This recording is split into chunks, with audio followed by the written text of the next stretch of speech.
She was dead. That's what the entire kingdom believed for 5 years. But tonight, as the Alpha King staggered bleeding into the Forbidden Wildwood, wounds deep enough to kill any ordinary man, he heard something that stopped him cold. Children's laughter. And when he lifted his gaze, two pairs of burning gold eyes stared back at him from the faces of two small girls. His eyes. And his daughters. Children he never knew existed. And the woman he had mourned, the woman he had believed was taken from him forever. She stepped from the shadows with a blade in her hand and fire in her eyes, very much alive, and looked at him like he was both the answer to every prayer she'd never spoken and the most dangerous thing she'd ever allowed through her door. 5 years, a faked death, a kingdom's worth of lies, and two little girls with wolf blood in their veins, raised in a forest the world was afraid to enter. This is the story of what love survives when power tries to destroy it. Stay until the very end, and tell us in the comments, what city are you watching from tonight? The village of Ashenvale sat at the edge of the known world, pressed against the shoulder of the mountains like something the mapmakers had given up on. No roads led directly to it. No merchant caravans bothered stopping there anymore, not since the Forbidden Wildwood crept closer every decade, swallowing farmland and courage in equal measure. The people who remained in Ashenvale were the kind of people who had nowhere else to go, or the kind who had chosen, for their own dark reasons, not to be found. Lyra Vale was the latter, though she would never have admitted it. She had come to Ashenvale 3 years ago with nothing but a satchel of healing herbs, a name she'd borrowed from a dead woman's gravestone, and a silence so practiced it had become her second skin. The villagers accepted her the way frontier people accepted most things, with suspicion first, usefulness second, and grudging warmth only after she had proven herself indispensable. She set broken bones. She brewed medicines that worked when the traveling doctor's remedies failed. She sat beside the dying in the hours before dawn and held their hands without flinching. In return, she asked for a room above the tavern, 2 meals a day, and the one thing she valued above all else, to be left alone. The Rusted Horn was not a beautiful tavern. Its sign had lost the horn part sometime before Lyra arrived, leaving only a rusted hook where it used to hang.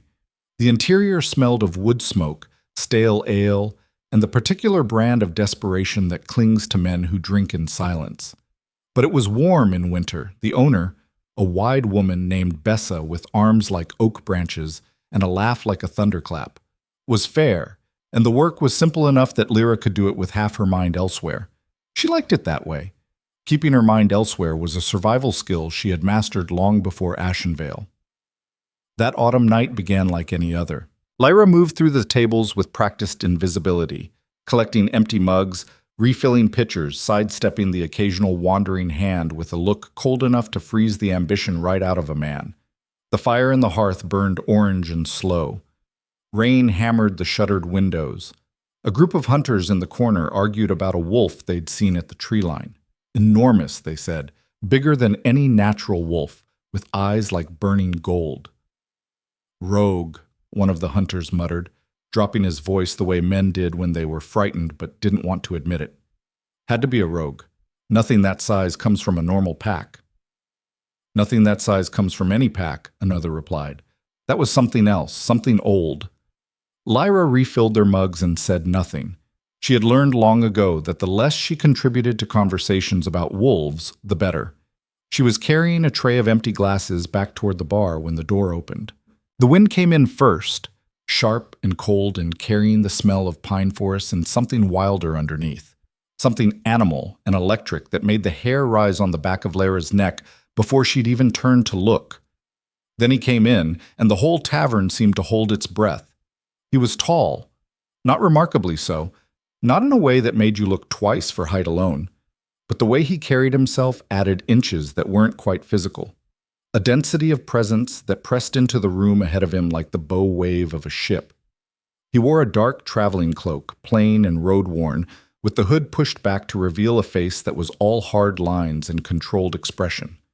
Dark hair, damp from the rain. A jaw that looked like it had been cut from the same stone as the mountains outside. And his eyes. Lyra's tray tilted. She caught it before it fell, but 3 glasses rang against each other with a sound like small bells, and for one terrible moment, his gaze snapped directly to her. Gold. Not amber, not hazel, not the warm brown that people sometimes called gold as a compliment. This was the genuine article. Deep, burning, lupine gold that caught the firelight and held it like something precious. It had no intention of returning. The eyes of a predator who had, for reasons of his own, chosen to move slowly tonight. The moment lasted less than a second. Then he looked away, scanning the room with a casualness so perfectly executed that Lyra recognized it for exactly what it was: performance. He was not a man accustomed to being overlooked. He was a man who had decided, for the duration of this evening, to practice the art. He chose a table in the far corner, back to the wall, clear lines to both exits, and sat with the particular stillness of someone who spent most of their life in motion. Lyra set down her tray at the bar and let out a breath she hadn't realized she was holding. "Who's that?" she asked Bessa quietly. Bessa glanced over without much interest. "Traveler. Came in while you were in the back. Paid for a room with a coin I haven't seen the like of in 20 years. She held it up briefly, heavy, gold, stamped with a crest that Lyra's eyes caught and catalogued before she could stop herself. A wolf, rampant, beneath a crown. Northern currency, if I had to guess. Northern. Lyra kept her voice neutral. Far north? About as far north as it gets, I'd say. Bessa pocketed the coin and gave Lyra a look that was part amusement and part warning. Don't stare. Men like that don't like being stared at, and men like that can make a village like this very uncomfortable very quickly. Take him his drink and be done with it. Lyra took the mug of dark ale, squared her shoulders, and crossed the room. Up close, he was worse. Or better. She hadn't decided which. She set the mug on the table without flourish and started to turn away. You're not from here. His voice was low, unhurried, and carried the certainty of a man who was accustomed to making statements rather than asking questions. Lyra stopped, turned back slowly. Neither are you, she said. Something shifted at the corner of his mouth, not quite a smile, more like the architectural possibility of one. Fair enough. He picked up the mug, turned it in his hands. Sit with me. I'm working. You're avoiding me. He looked up, and those gold eyes found hers again with an ease that was frankly unsettling. Which is interesting because you've been watching me since I walked in. I watch everyone who walks in, Lyra said evenly. Old habit. The kind of habit that keeps a person alive in dangerous places. He set down the mug. Sit with me. I'll make it worth your while. I don't need anything you have. No? He tilted his head, and there was something in the gesture, something lupine, unhurried, the movement of a creature that had never once in its life been the prey in any room it entered. What if I told you I need something you have? Lyra's chin came up. What could you possibly need from a tavern girl in a forgotten border village? Conversation, he said simply. Honest conversation. From someone who doesn't know who I am. There was something raw in those words that didn't match the composed, dangerous surface of the man saying them. It caught her off guard, that flash of genuine weariness beneath the armor, the sense of a person who had been performing so long they had almost forgotten there was something underneath the performance. Against her better judgment, Lyra sat down. His name, he told her, was Kalen. Just Kalen, no family name offered, and she did not ask for one. In return, she gave him just Lyra, and he accepted that with the same easy grace that suggested he understood the rules of a conversation between two people who were both, in their own ways, hiding. They talked for 3 hours.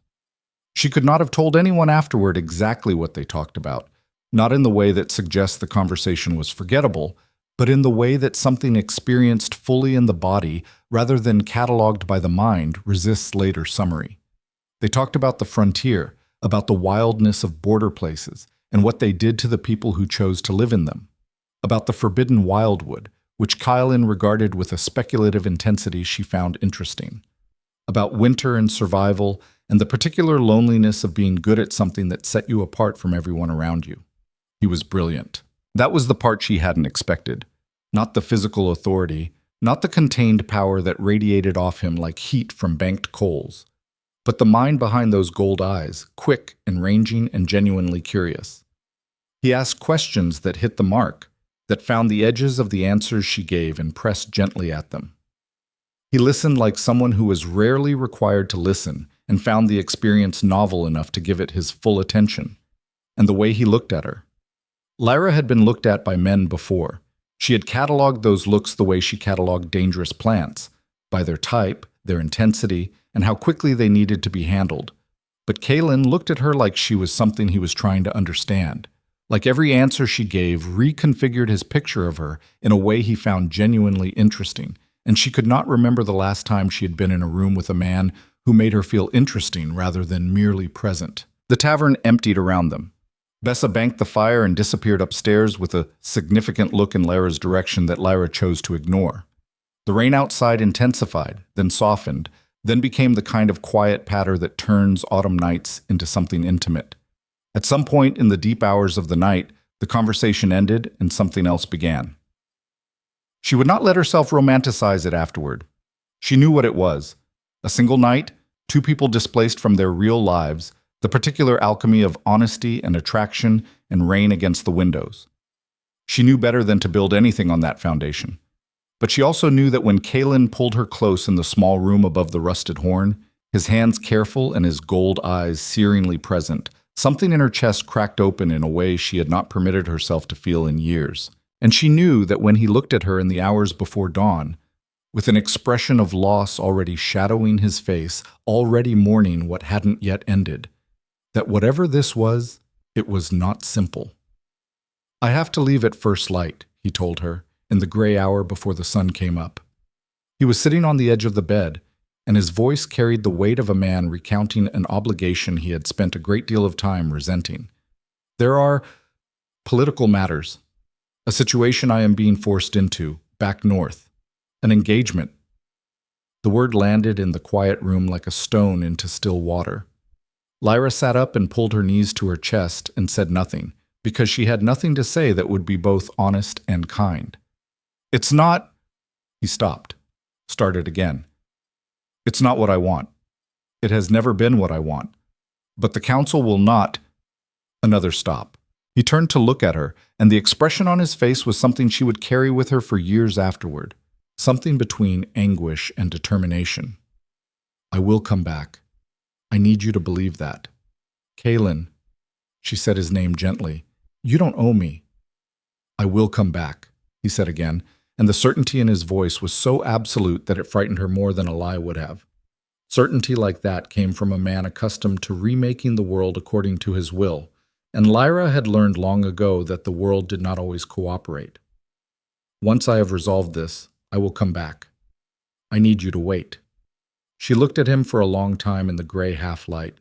She looked at the line of his jaw and the gold of his eyes, and the exhaustion around them that spoke of a man who had been fighting something alone for too long. She looked at the way he watched her with that focused, hungry attention, like she was something he was refusing to lose even as he prepared to leave.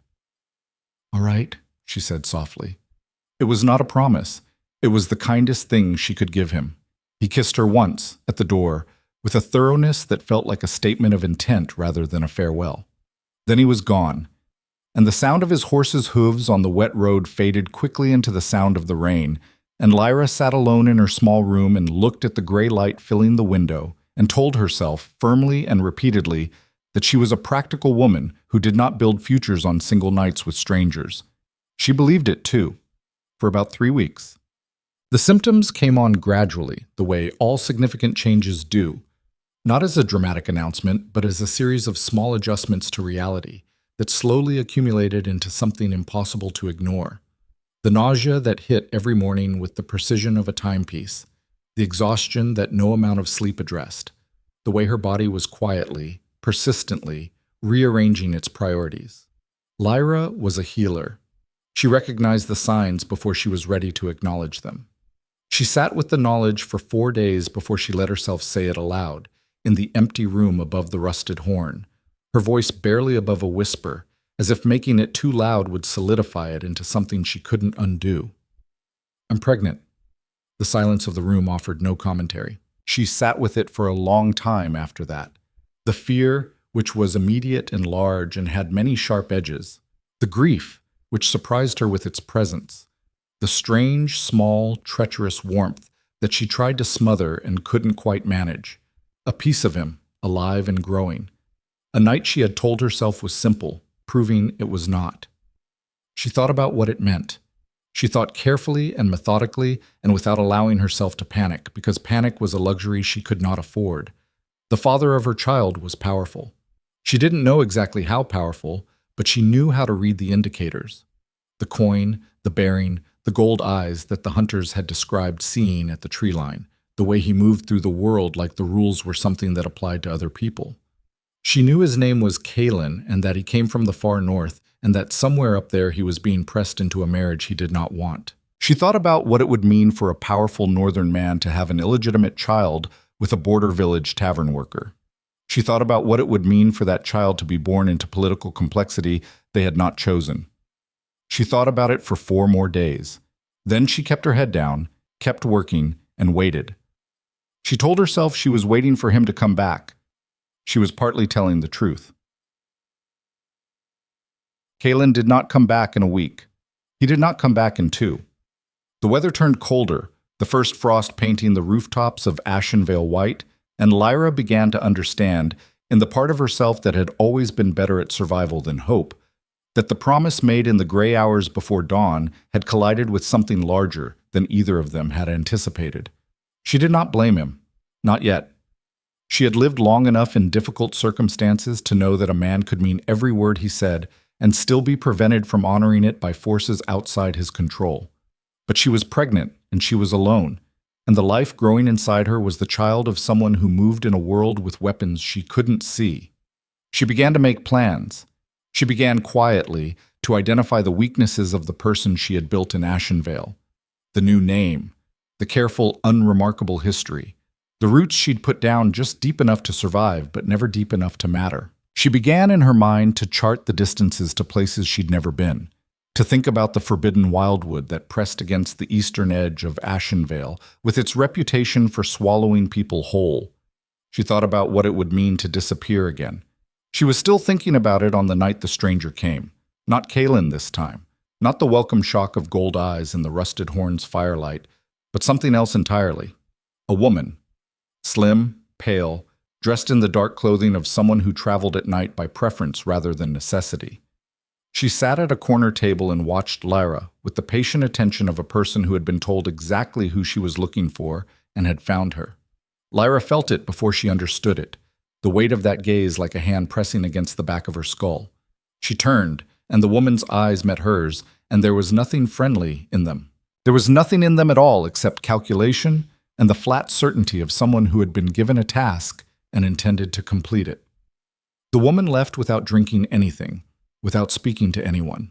Lyra set down her tray, walked to the kitchen, told Bessa she wasn't feeling well, and went upstairs. She sat in the dark above the rusted horn, her hand pressed flat against the still small swell of her abdomen, and she thought about the coin with the crowned wolf. She thought about political engagements and councils, and the kind of person who would pay to send a stranger into a border village to look at a tavern girl with eyes like that.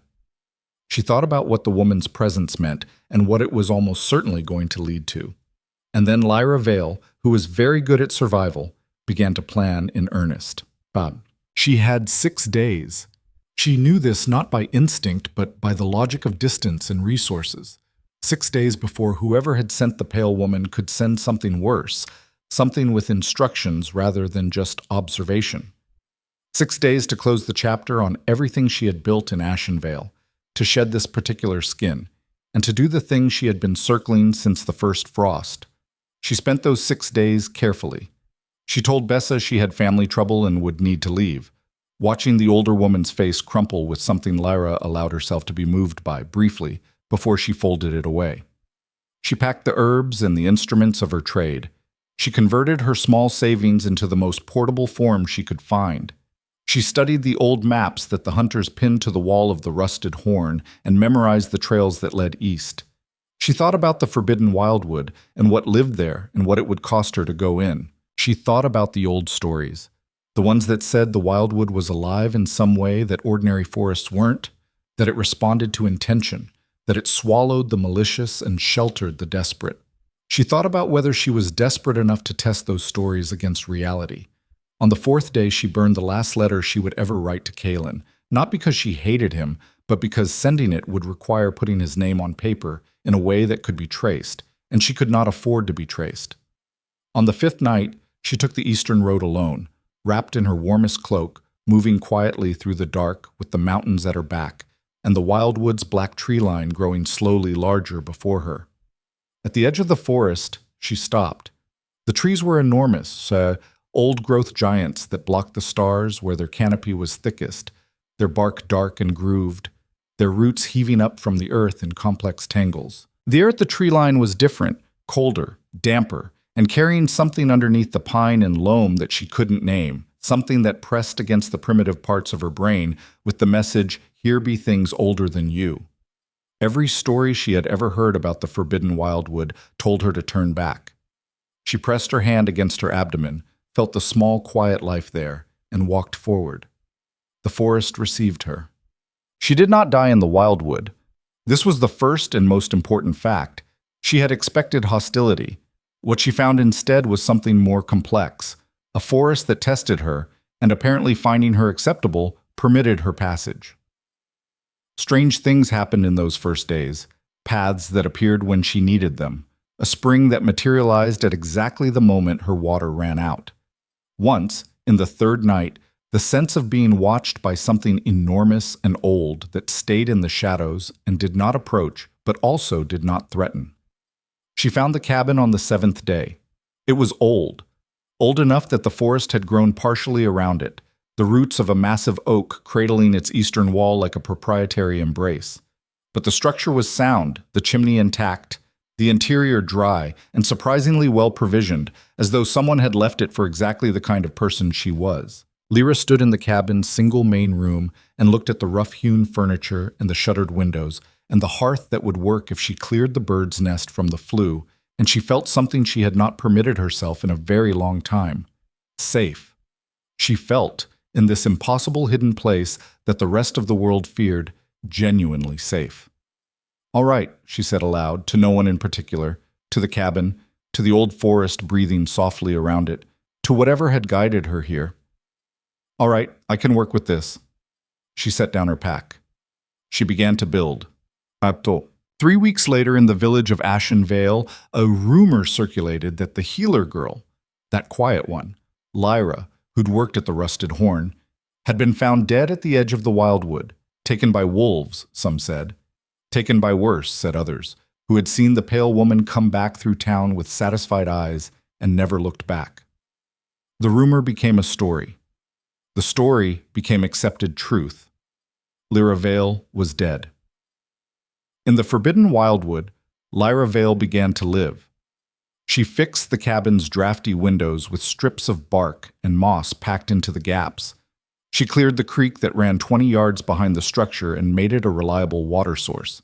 She planted the medicinal herbs she'd brought from Ashenvale in a protected patch, where the sunlight filtered through the canopy in a long gold ribbon every afternoon. She hunted small game with a snare system she'd been taught years ago by a woman she'd rather not think about, and she found that the wildwood's strange generosity extended to this as well. She rarely went hungry. Her belly grew. She thought about Kalen sometimes in the long evenings, sitting beside the fire with her hand resting on the curve of her abdomen. Not with bitterness, she was too honest for that, knew too well the shape of a situation that had been beyond either of their controls. But she thought about the gold of his eyes, and the way he'd listened to her like she was something worth hearing, and the absoluteness of his voice when he'd said, "I will come back." She hoped he was all right. She hoped the engagement, whatever it was, had resolved itself in a way that didn't cost him too much. She hoped, and then she set the hoping aside, because hoping was not a survival strategy, and she had 2 lives to think about now. The winter came hard and early into the wildwood, the kind of cold that made the forest crack and groan in the night. Lyra had prepared for it, had been preparing since her first week in the cabin, driven by the instinct of a pregnant woman who understood at a cellular level that she could not afford to be caught unprepared by February. She was not caught unprepared.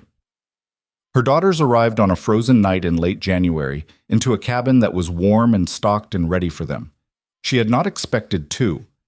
She had suspected one, had prepared for one, had calibrated her emotions for one small life arriving into the world.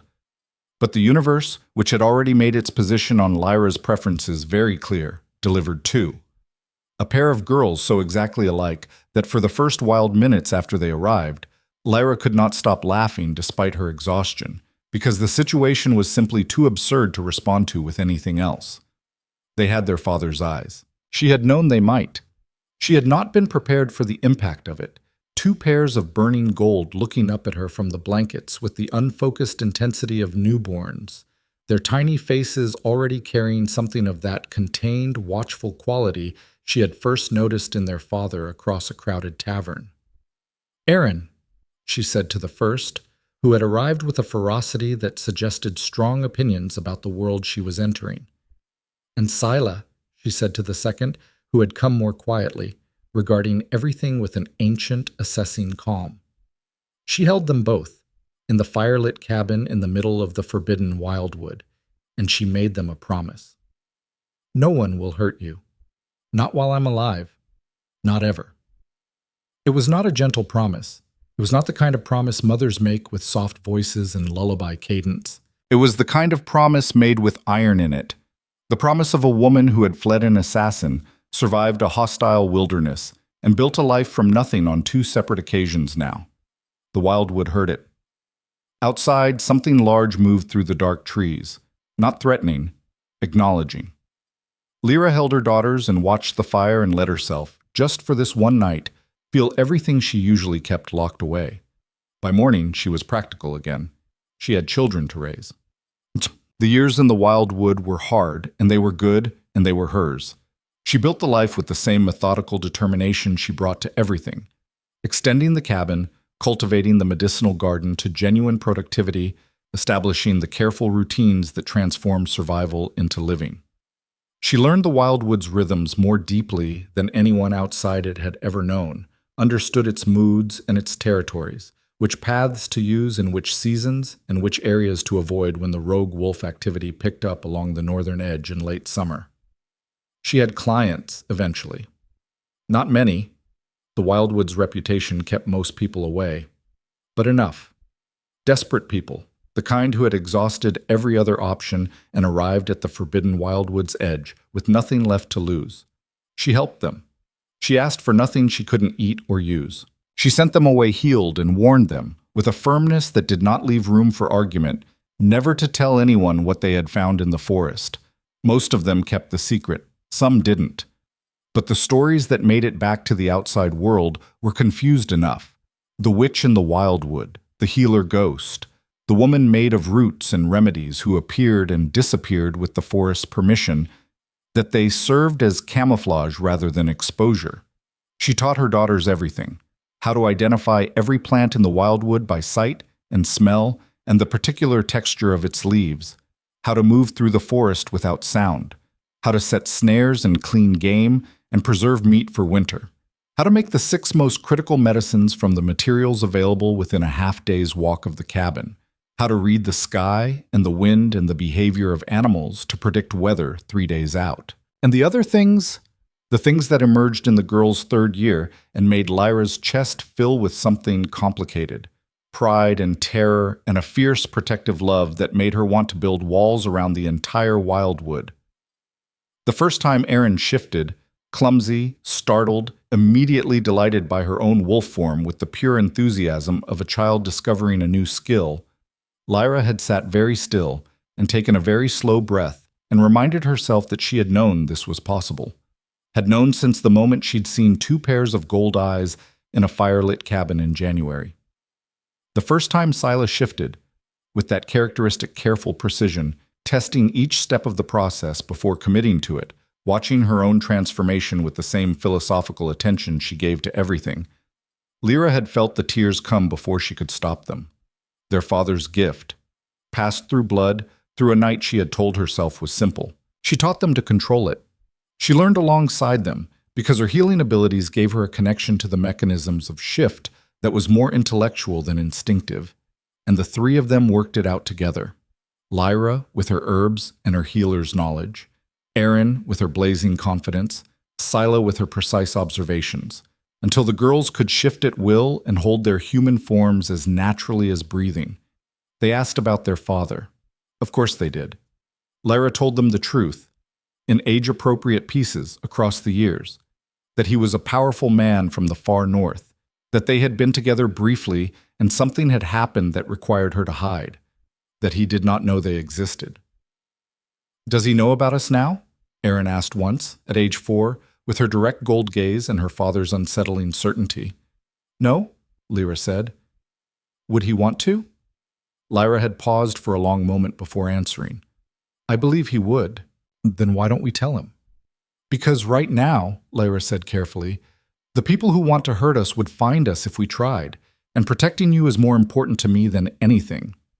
Erin had considered this with great seriousness, and then, in the way of 4-year-olds who had received a satisfying answer, immediately moved on to asking about lunch. But Scylla, quieter, more persistent, had kept looking at her mother for a moment longer. "You miss him," she said. Not a question. "Sometimes," Lyra admitted. "That's okay," Scylla said gravely. "Missing people is okay." Lyra had pulled her younger daughter close, buried her face in that dark hair, and held on a beat too long. 5 years. The Wildwood held its secrets, and somewhere to the north, in a court that gleamed with cold politics and hollow alliances, an alpha king sat on a throne that had never once felt like home, carrying the weight of a kingdom and the ghost of a woman he believed was dead, ruling a world that he had never, in all his power, managed to make feel like it was worth ruling, not without her. The autumn Lyra's daughters turned 5 was the autumn the rogue wolf pack began moving south. She had been tracking them for weeks, not from any intelligence network, but from the evidence the Wildwood provided to those who knew how to read it. Disturbed game patterns, abandoned dens near the northern border of the forest, the particular quiet that descended when predators of that size were moving through. She knew they were larger than natural wolves. She knew they were organized in the loose, aggressive way of rogues who had consolidated under a dominant force. She increased the cabin's protections. She sharpened the tools she kept hanging by the door that were not technically hunting tools. She drilled the girls on the emergency procedures, the bolt path, the rendezvous point, the rules about shifting in front of strangers. Scylla, who had her father's instinct for threat assessment, began sleeping lighter. Erin, who had her father's stubbornness about acknowledging danger, began sleeping with a knife under her pillow that Lyra pretended not to notice.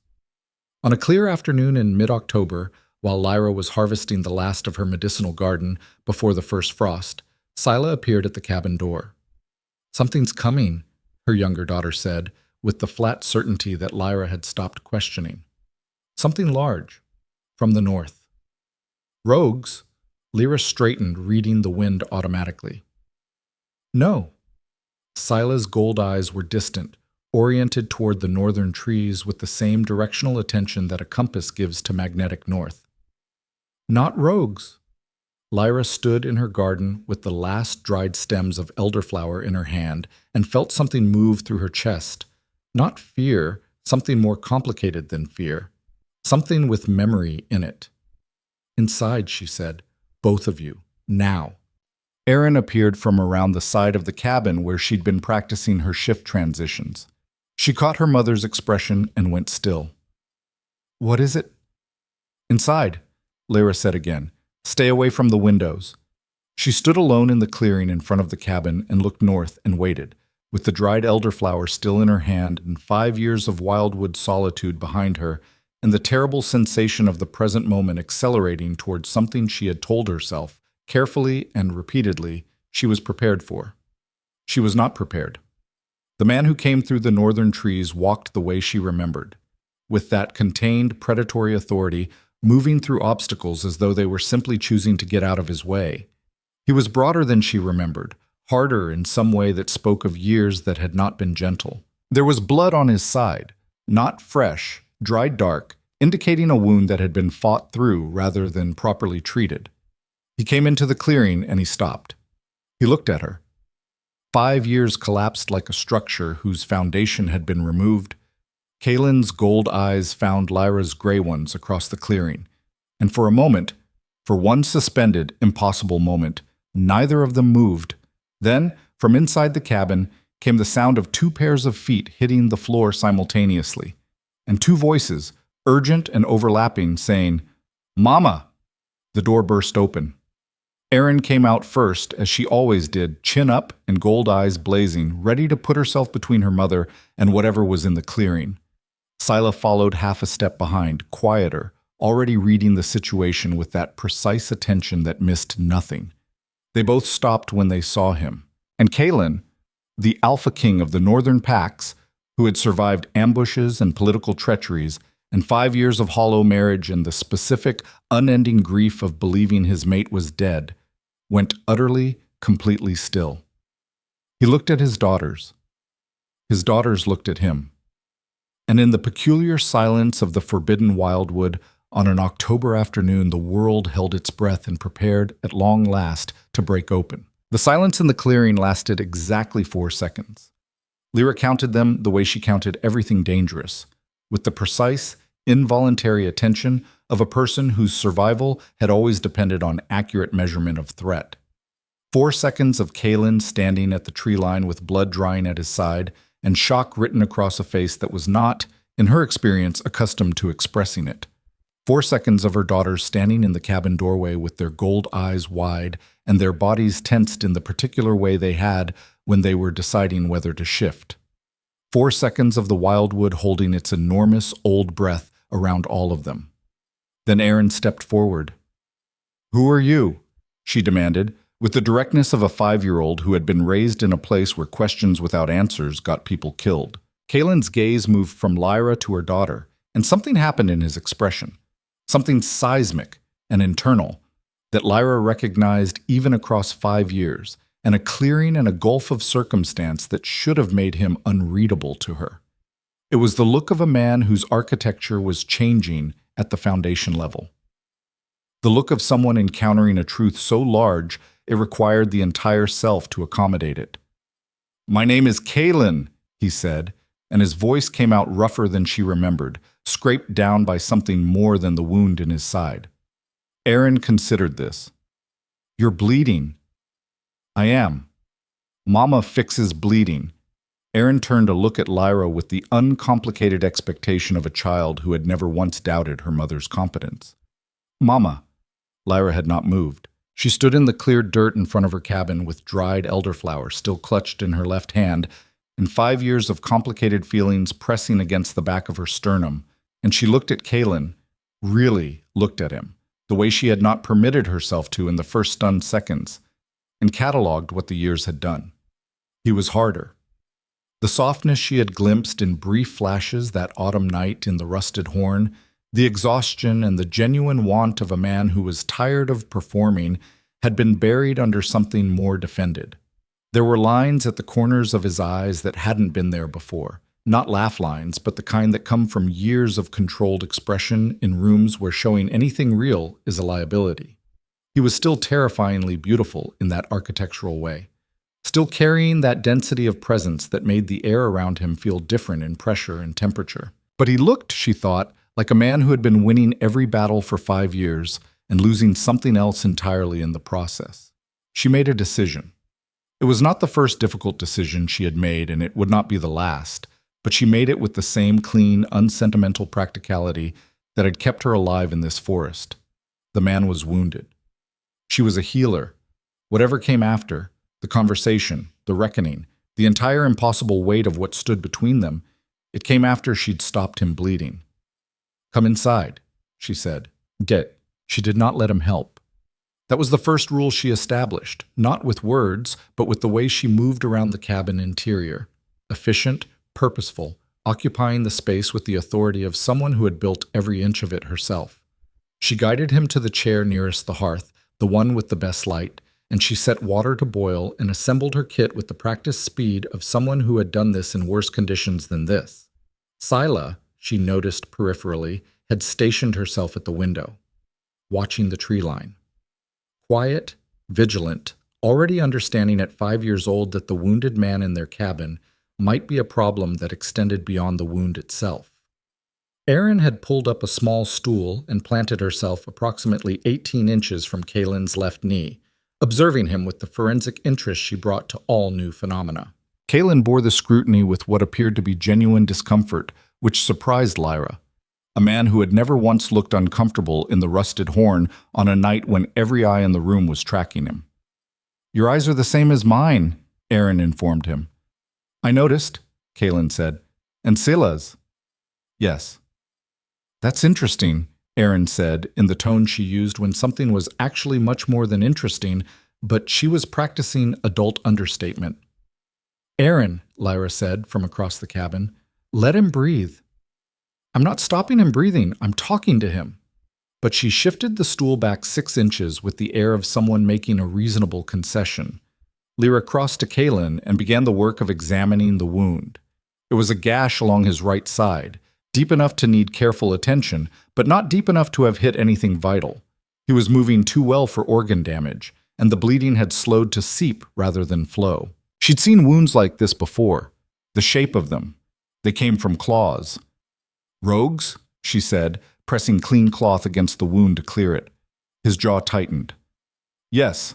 Ambush in the northern quarter of the Wildwood. There were 6 of them. They moved in coordinated pattern.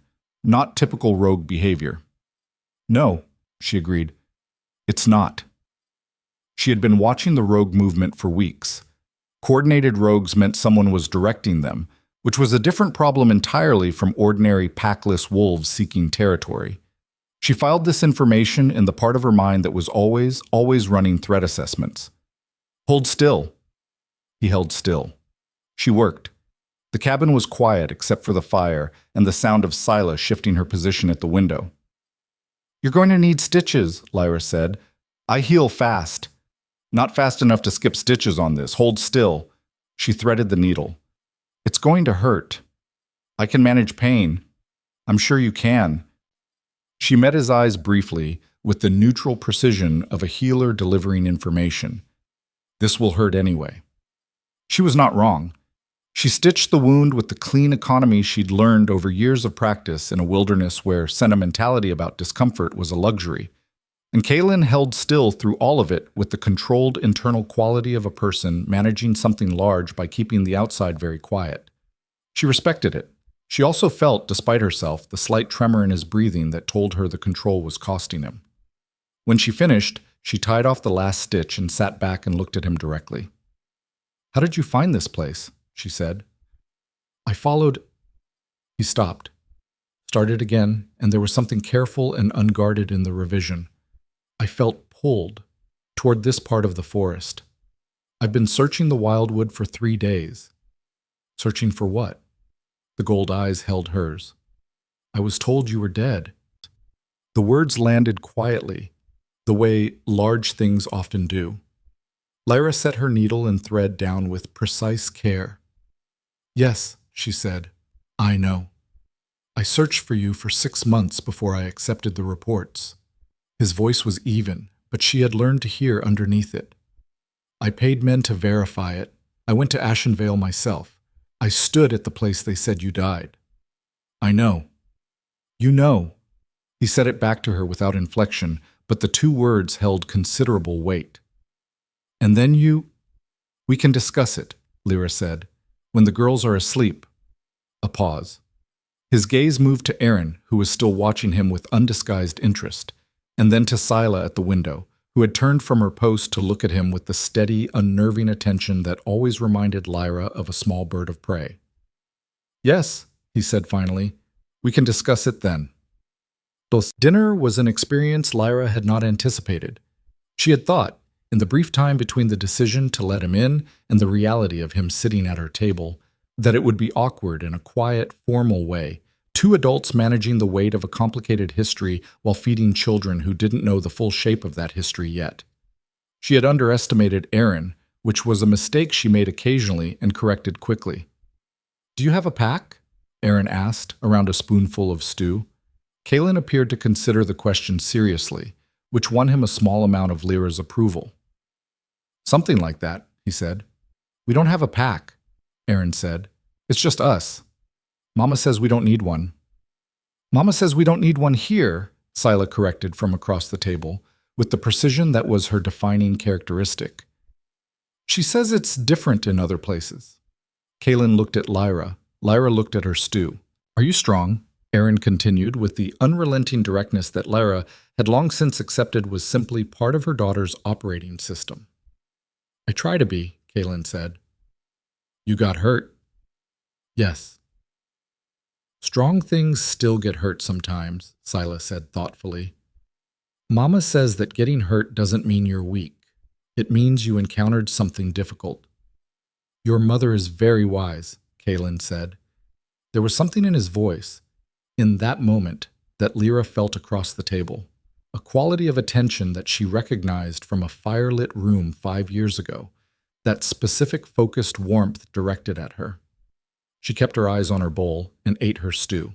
After dinner, she put the girls to bed in the loft above the main room, listening to their familiar ritual of whispered argument about who had taken more than their share of the blanket, Aaron's theatrical sighs, Scylla's patient negotiations, and then she came back down the ladder and found Kaelin standing at the window that faced east, looking out at the dark forest. She poured 2 cups of the tea she'd been steeping and set one on the table near him. He turned. They looked at each other across the small cabin in the firelight, and 5 years of accumulated silence pressed against the walls. Tell me, he said. So she told him. She told him about the pale woman in the rusted horn, the flat eyes, the calibrated observation, the departure without a word spoken.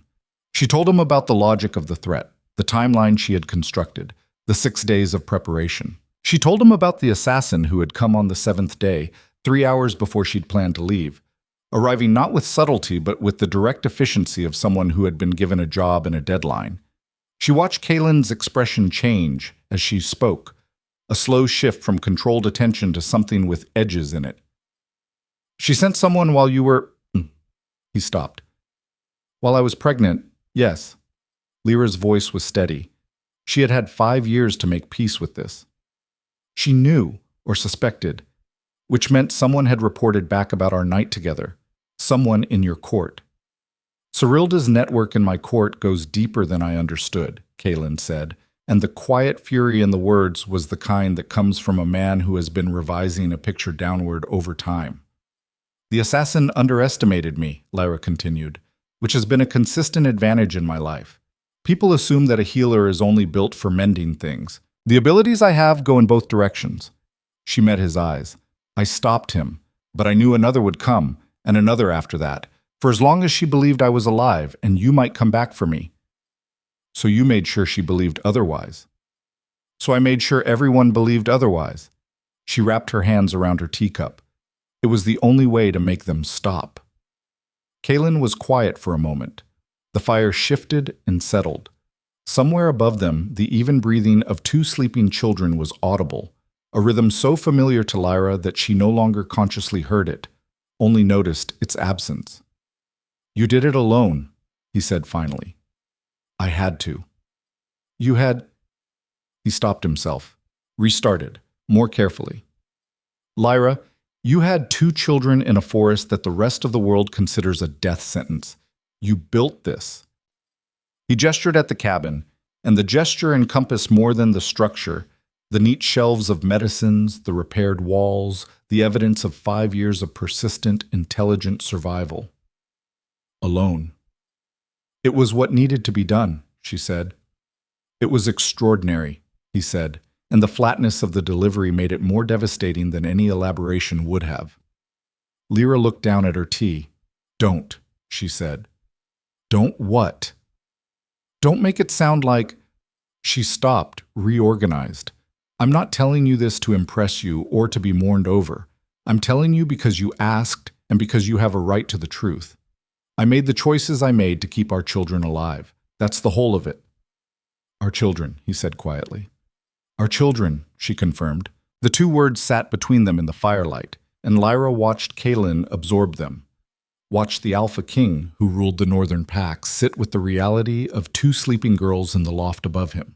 2 children who had his eyes and his gift, and his particular quality of contained, watchful presence, and she watched the thing inside him shift around this fact the way tectonic plates shift around a new pressure point. "Their names," he said.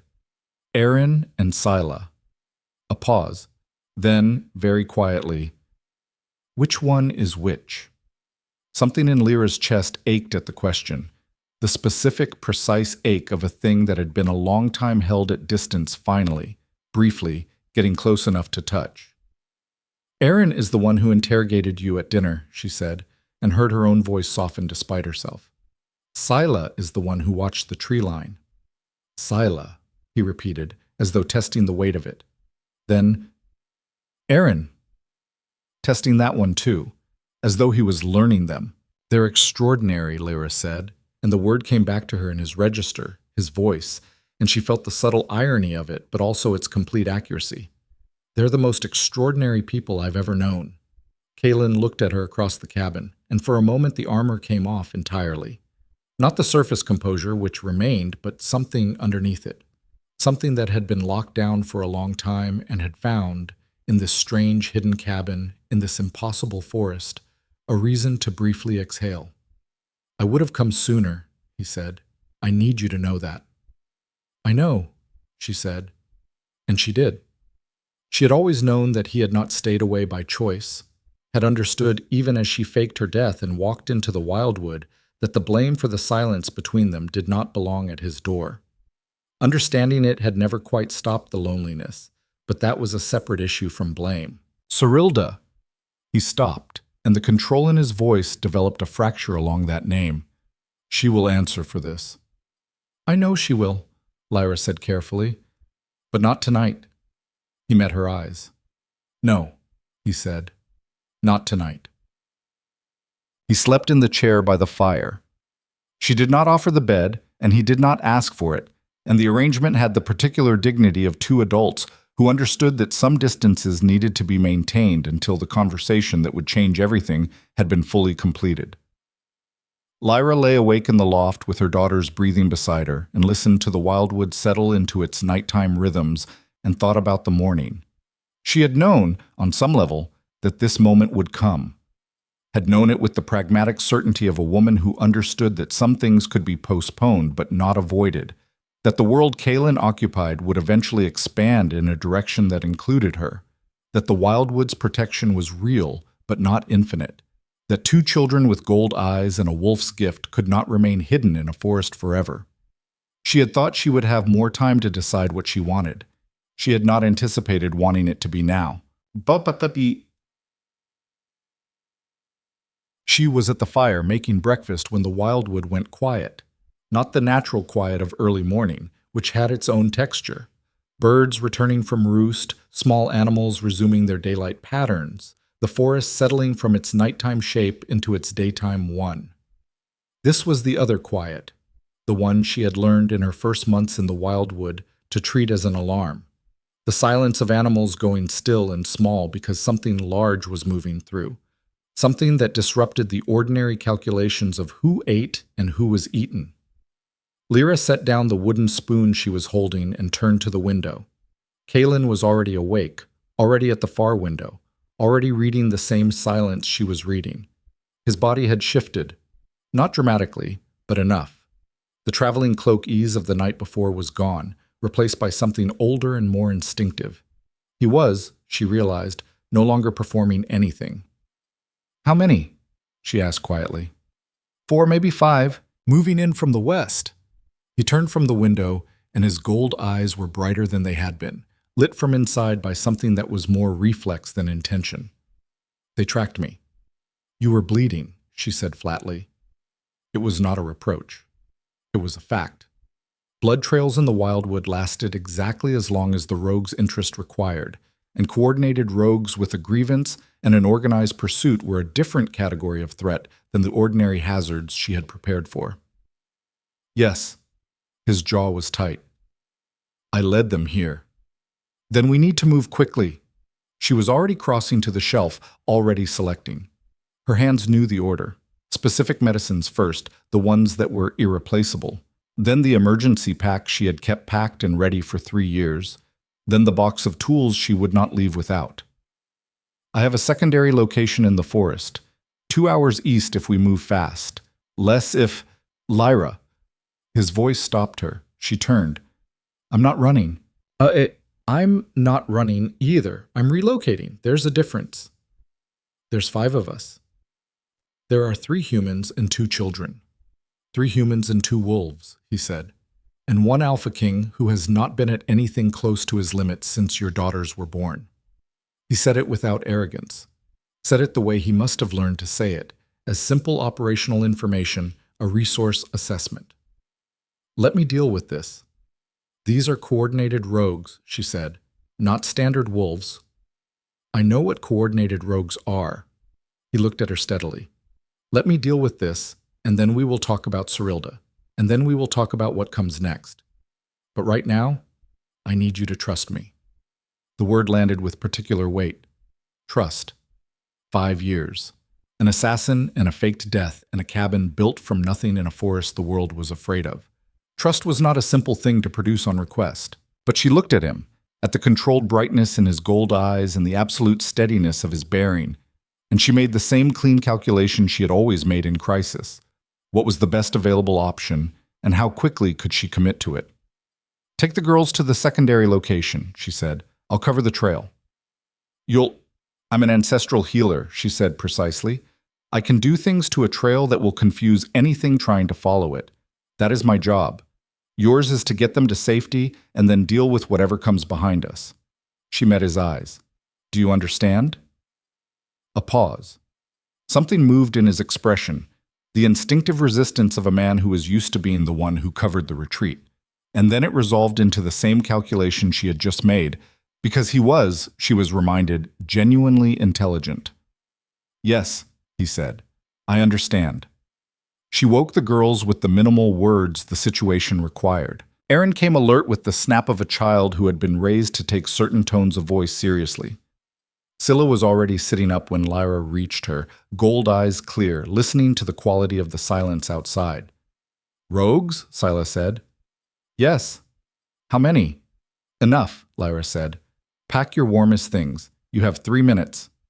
While the girls moved with the disciplined efficiency that 5 years of practice had built into them, Lyra prepared the trail intervention. It was not a simple process. Ancestral healing, which was the formal name for the ability she had been born with and had spent her life learning to use, operated on the principle that life had a grain, a direction, a flow that could be redirected by someone who understood the mechanics. Most of what she did was straightforward, healing wounds, easing fevers, coaxing damaged tissue back toward its natural state. The darker applications were rarer and more costly, and she used them sparingly because everything spent in that direction came from something essential in her. But there were 2 5-year-old girls moving through the wildwood with their father, and there were coordinated rogues following a blood trail, and Lyra Vale had not survived this long by being reluctant when the situation was clear. She worked the trail for 15 minutes, moving backward along the path Kaelin had arrived by, laying confusion into the scent markers with the focused, deliberate effort of someone rebuilding a road with the stones pointing in the wrong direction.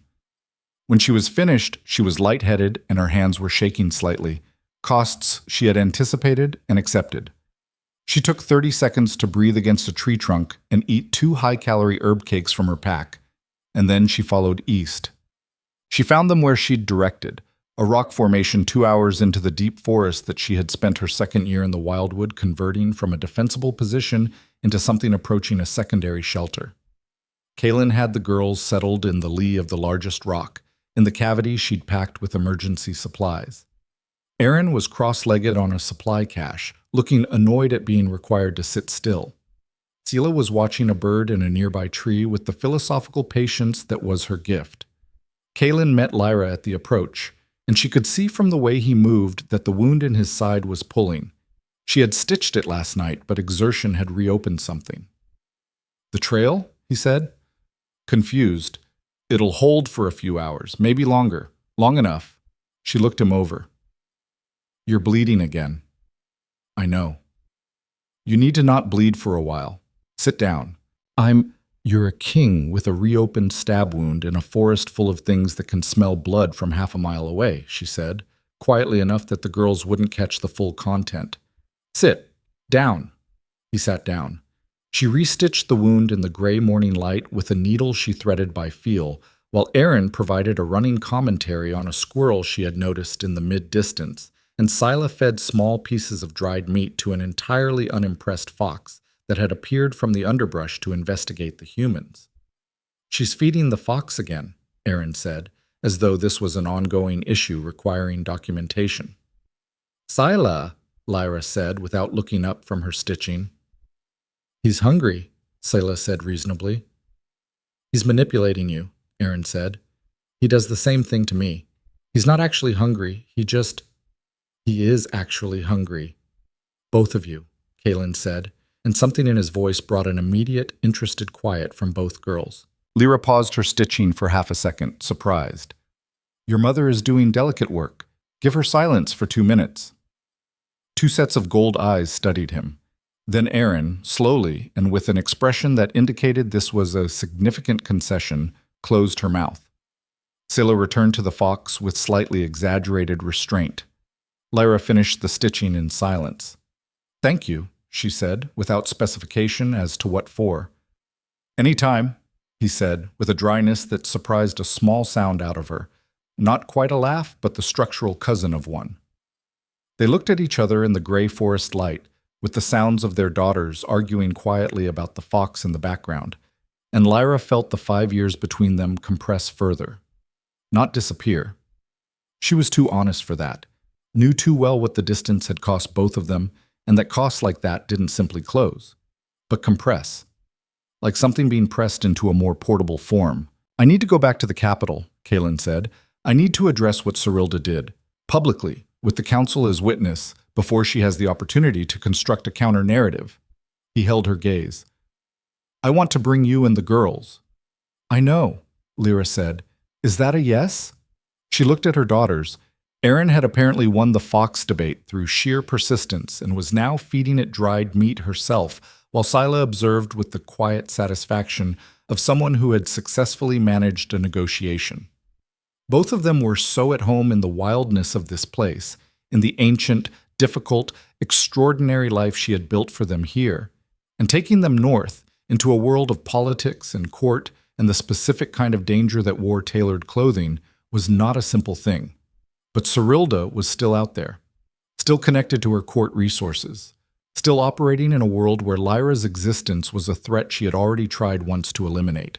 The Wildwood would not protect her daughters forever. "Yes," Lyra said. "It's a yes."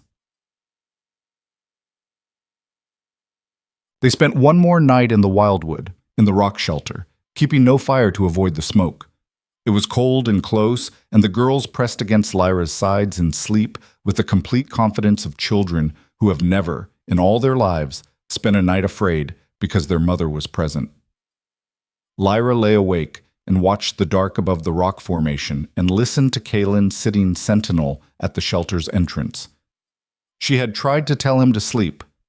He had declined with the polite implacability of a man who considered his function in that moment to be non-negotiable. Around the second hour of the night, she said quietly, "She won't stop." "No," he agreed from the entrance. "She won't.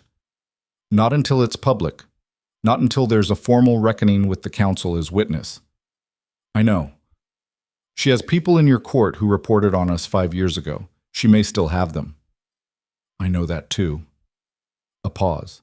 "I have been reviewing, for some time now, the architecture of my court and where the vulnerabilities were built in. I had reached some conclusions before I came south." His voice was quiet, but it carried the certainty she remembered. The absolute stone-deep certainty of a man who, when he decided something, decided it entirely. "Whatever she has built, I will dismantle it." "She was your fiancée," Lyra said. "Then your wife. That level of access is something I am aware of," he said, "which is exactly why the dismantling must be complete." Another pause, shorter. "She will not touch our daughters. I need you to believe that as completely as I believe it." Lyra was quiet for a moment. "I believe that you believe it," she said. He turned to look at her. In the darkness, she could only see the outline of him, but his eyes caught what little light there was, gold even in near blackness. "That's not the same thing." No, she said honestly, it isn't. But it's what I have right now. The rest will depend on what happens when we get there. He was quiet for a long time, then, that's fair. It was such an unexpectedly simple response, not an argument, not a reassurance, just an acknowledgement that it undid something in her chest that had been held together with grim practicality for most of the night. Kaylin, she said. Yes. I didn't want to disappear, she said. I want you to know that. I spent 6 days trying to find another way. I want you to know that I tried. The silence from the entrance was the kind that listened. I know, he said.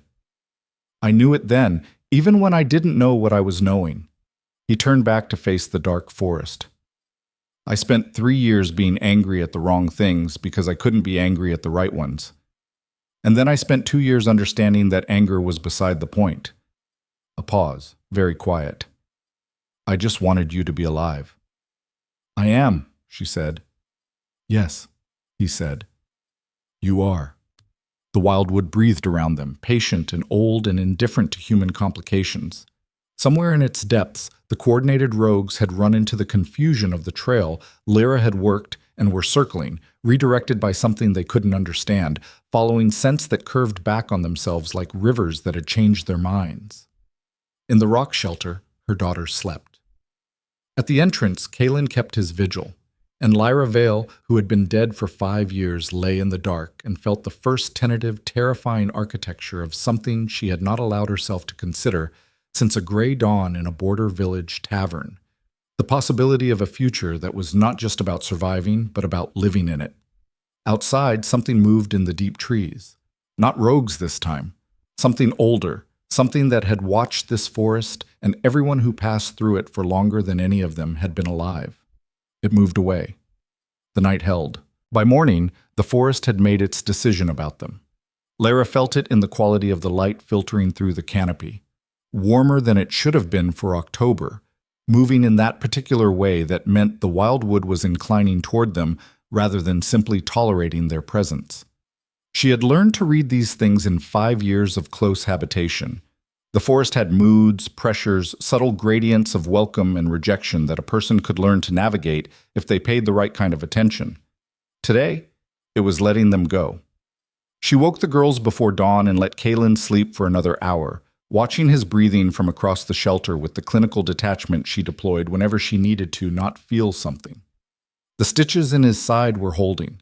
The wound was knitting, faster than it should have been, faster than human biology explained, the accelerated healing of his nature doing what it did. She had seen it begin last night and said nothing, filed it alongside everything else she had stored carefully away to process at a more convenient time. There would be no more convenient times. She understood that now. The careful compartmentalization that had kept her functional for 5 years was going to have to expand to accommodate a great deal more than it had been built for. We're leaving today, she told the girls quietly, while Kaylin still slept. Erin received this with the direct, forward-looking practicality that was her nature. Where are we going? North. A pause while Erin processed the significance of the direction. His north? Yes. Another pause, then, with the blunt precision that was sometimes uncomfortable and always clarifying, is he our father? Lyra had been preparing for this question for 5 years and found that preparation counted for very little when the moment actually arrived. She looked at her daughter, at the gold eyes and the dark hair, and the particular quality of contained intensity that was so familiar it sometimes took her breath away. And she said, yes. Erin absorbed this. Does he know? He does now. Does he want us? The question landed with the specific gravity of a 5-year-old's directness, which bypassed all the adult architecture of implication and evasion and simply asked the thing that mattered. Lyra looked at her daughter for a moment, remembering the expression on Kaylin's face in the clearing. That seismic internal shift, the quality of a man whose foundations were being fundamentally reorganized.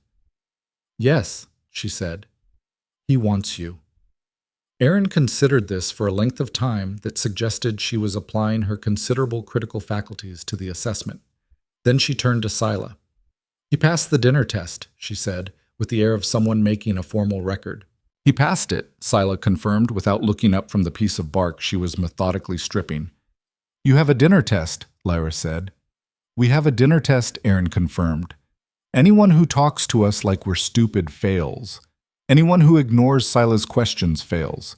Anyone who gives short answers because they think we're too young to understand complicated things fails. She paused. He didn't fail any of them. Lyra looked at her daughters for a moment and felt the fierce, complicated love she carried for them push against her chest in a wave she wasn't quite quick enough to contain. When did you develop a dinner test? Last winter, Scylla said, after the merchant. The merchant who tried to trade you the bad walnuts, Aaron clarified. We had a dinner test before that, Scylla said. We just didn't have a name for it. Lyra pressed her hand briefly over her mouth and composed herself. Get your things, she said. We leave when he wakes up. But the journey north took 4 days. Kaelin had a horse cached at the Wildwood's northern edge, a large, dark animal who regarded the smell of the forest on all of them with stoic disapproval, and then allowed Scylla to feed it dried apple from the emergency rations, after which it reconsidered its position on the entire group. The girls rode. Lyra and Kaelin walked alongside, and the distance between them as they walked was the particular distance of two people managing the continuous presence of a conversation they were having in pieces, parceled out in the hours between camps and the intervals when the girls slept. He told her about the 5 years. She had not asked for it, but he gave it to her with the clean directness of a man who had decided that partial truths were no longer a currency he was willing to spend.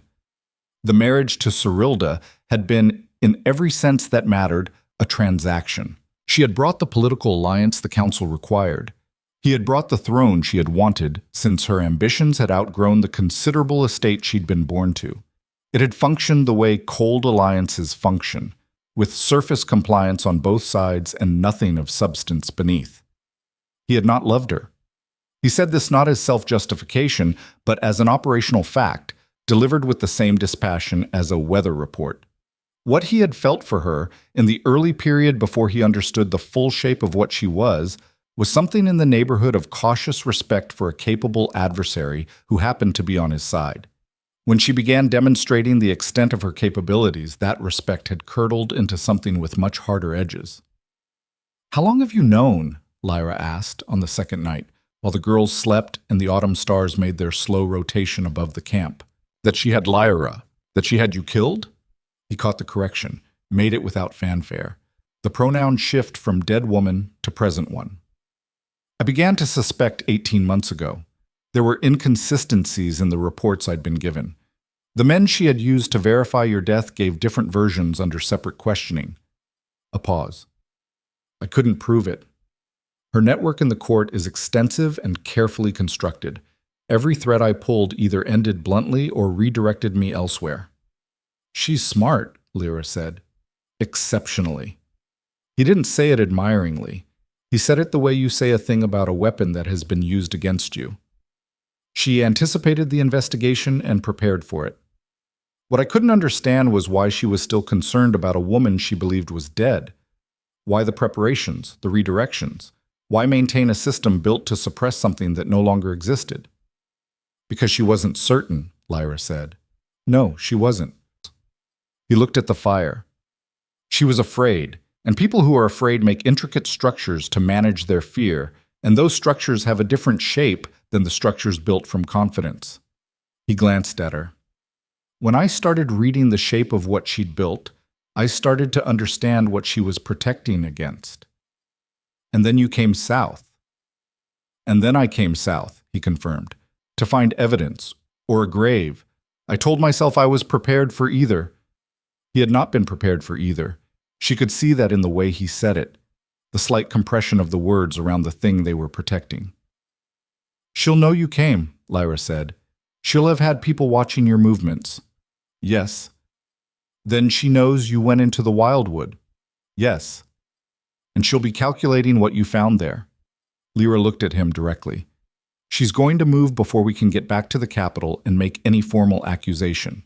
She's going to need to establish a counter-narrative while she still has the resources to do it. Kaelin met her eyes. I know. Then we need to move faster. I know that too. He paused.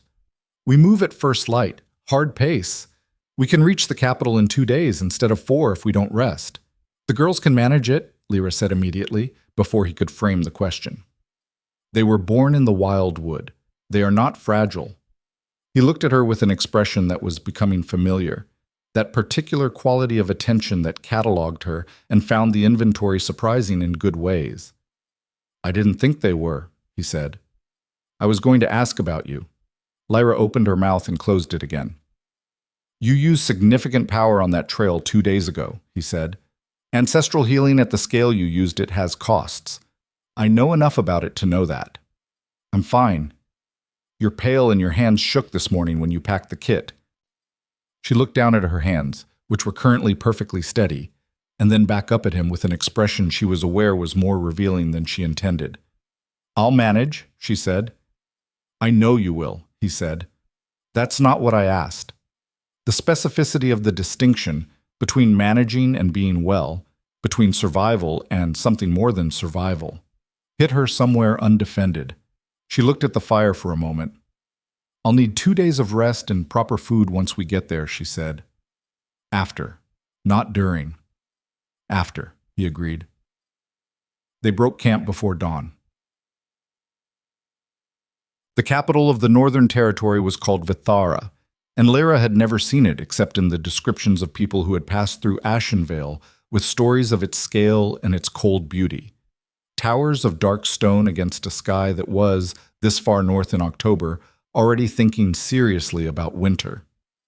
She had imagined it many times in the wildwood, in the way that the mind constructs the unknown from available materials, large, formal, politically dense, full of the particular kind of human danger that wears elegant clothing and smiles at you while calculating the cost of your removal. The reality was larger and colder and more beautiful than she had imagined, and it radiated threat, like a forge radiates heat, not maliciously but simply as a function of what it was. They came in through the northern gate at late afternoon on the 3rd day of travel, which was not the approach Lyra would have chosen but which Kaelin had calculated with specific intent. Enough light to be seen clearly, enough public visibility that any move against them in the first hours would require Cyrilda to act in full view of witnesses. Protection through exposure. It was the move of someone who understood that a queen who operated through shadows was most vulnerable in open light.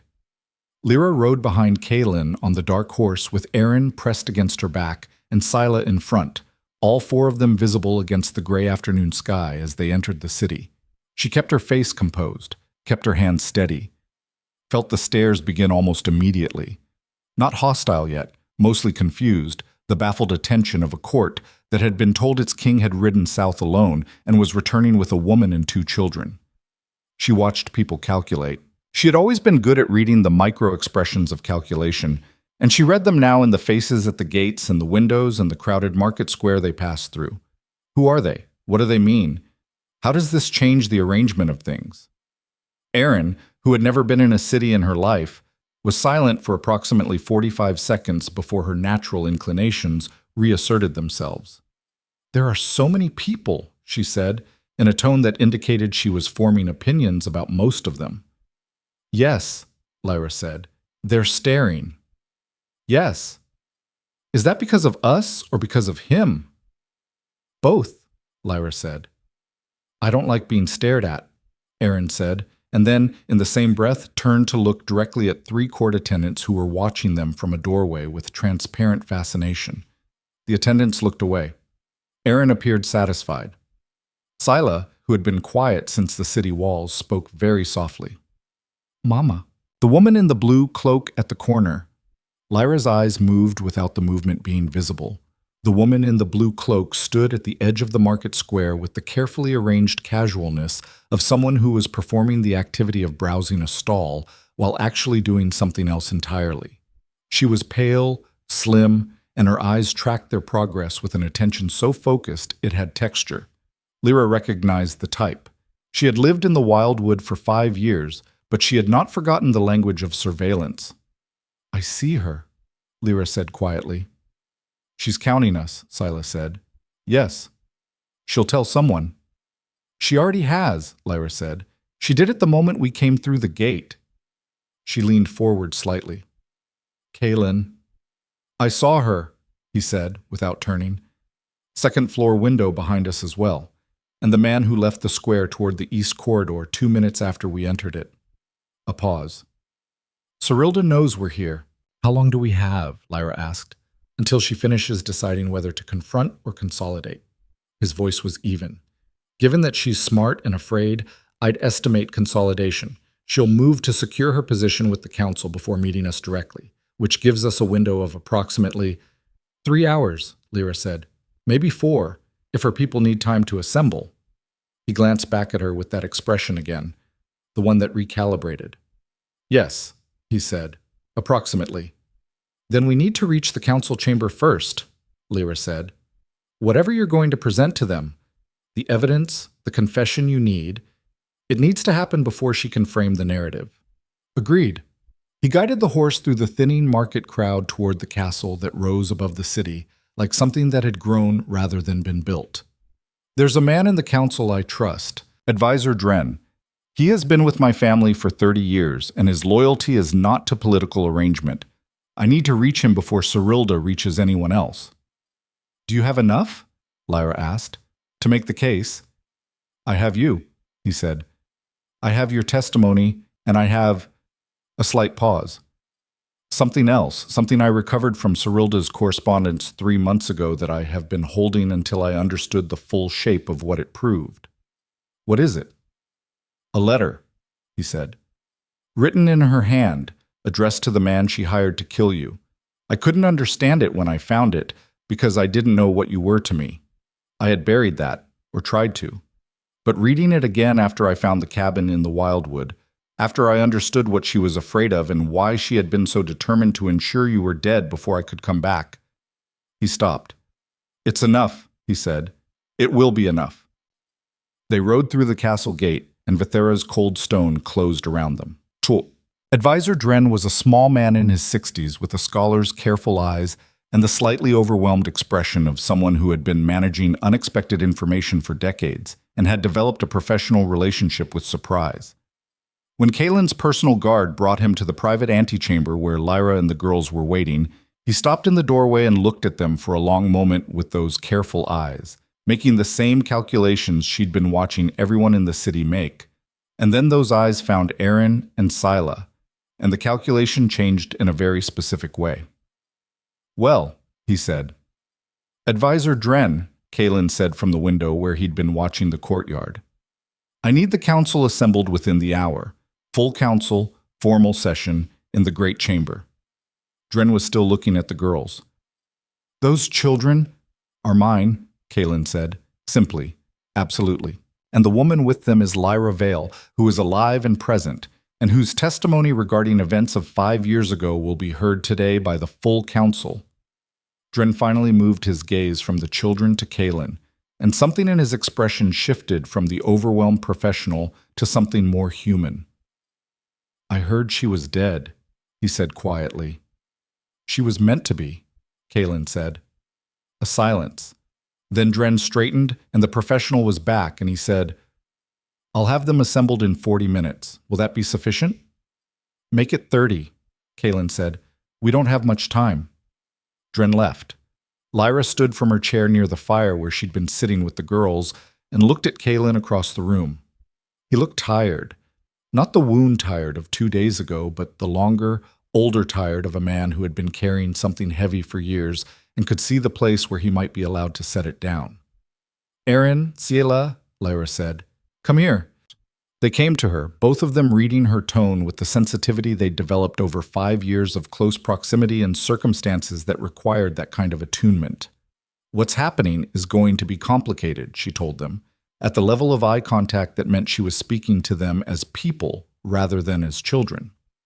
There are going to be important people in a large room, and they are going to be told some difficult things. I need you to stay beside me and stay quiet unless someone speaks directly to you. Can you do that?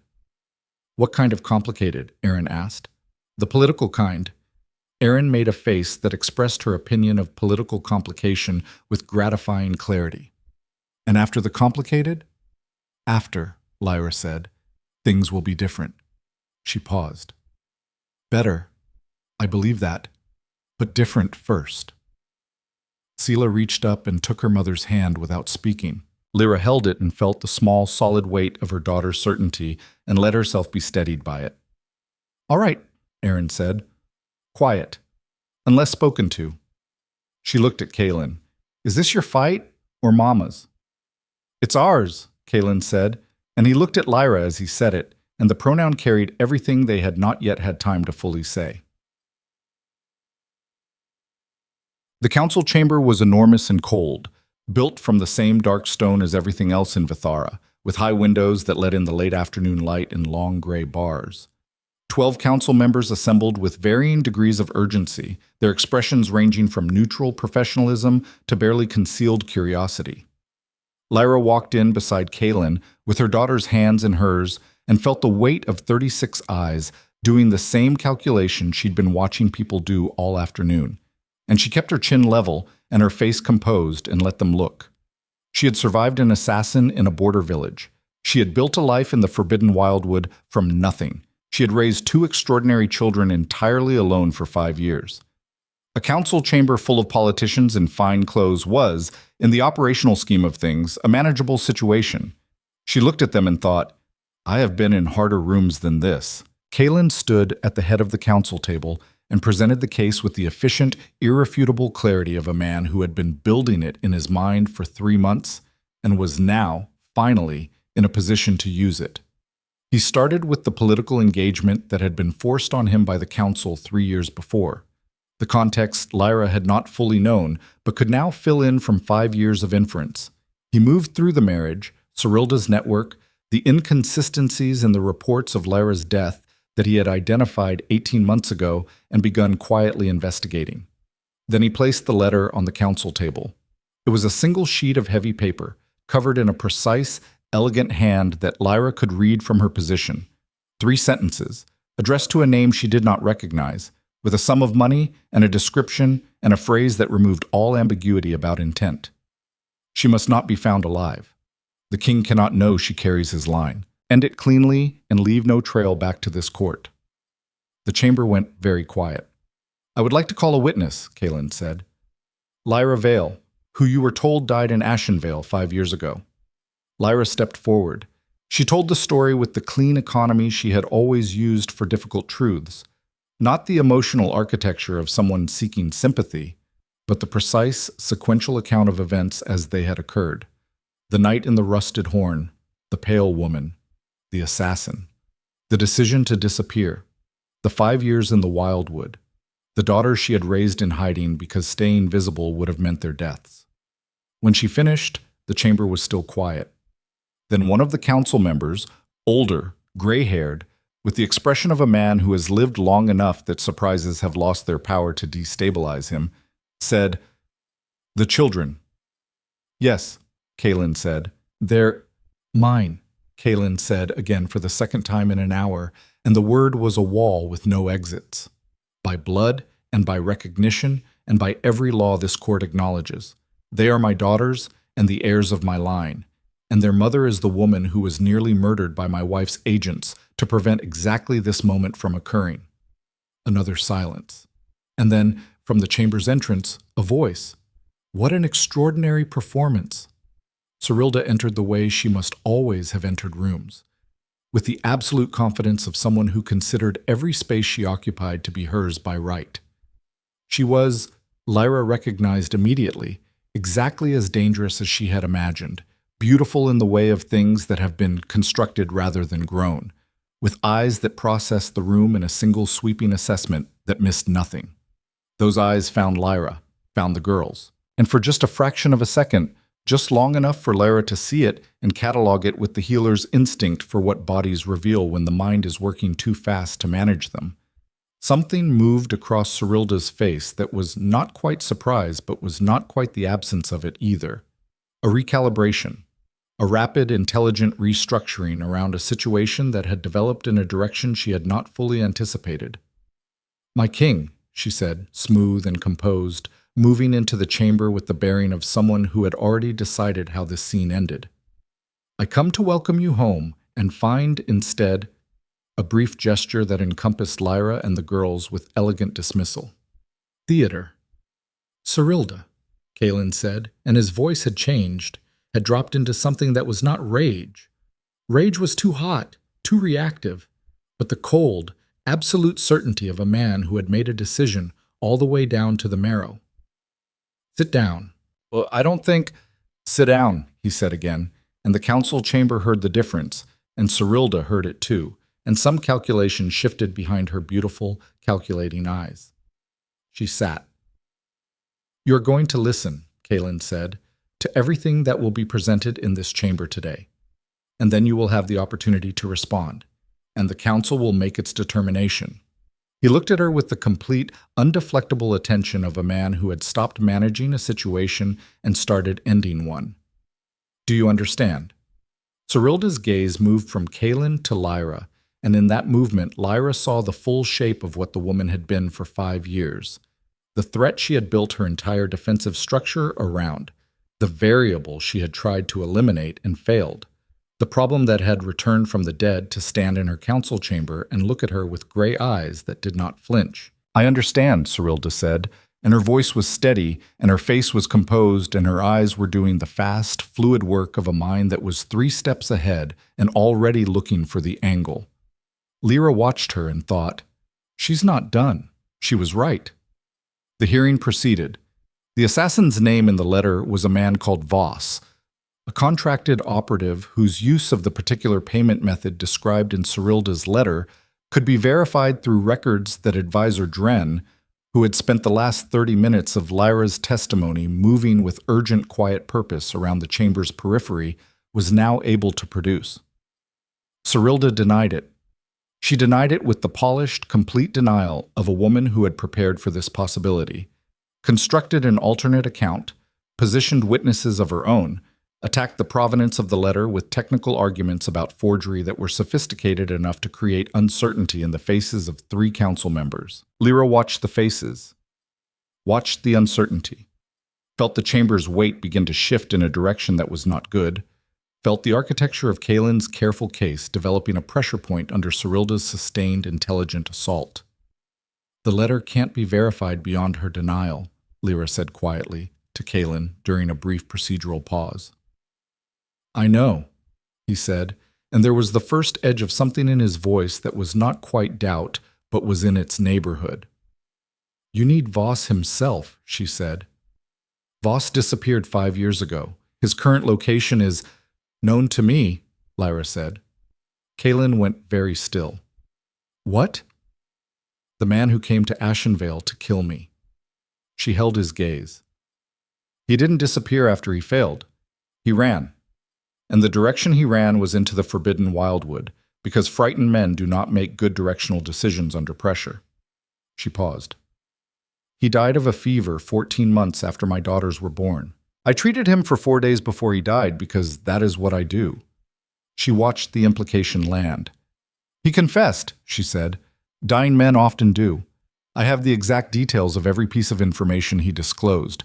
The name he was given, the description, the payment, the message he was sent to deliver to confirm the kill. She met his eyes steadily. I memorized all of it, because I knew this day would come, and I intended to be ready for it. Kalen looked at her for a moment, and the expression on his face was something she had not been prepared for. Not just the strategic relief of a man whose case had just been rescued, but something underneath it, deeper, the look of a man encountering the full extent of what someone had carried alone for 5 years, and finding himself, in that moment, without adequate language for it. Are you willing to present it? He said. That's why I'm here, she said. She stepped forward. She stood in the cold council chamber with her daughters behind her, and the letter on the table, and Cyrilda's beautiful, calculating eyes tracking her from across the room, and she gave the council every detail she had carried in her memory for 5 years. The name Voss had been given, Cyrilda's name, given to him directly, not through intermediary.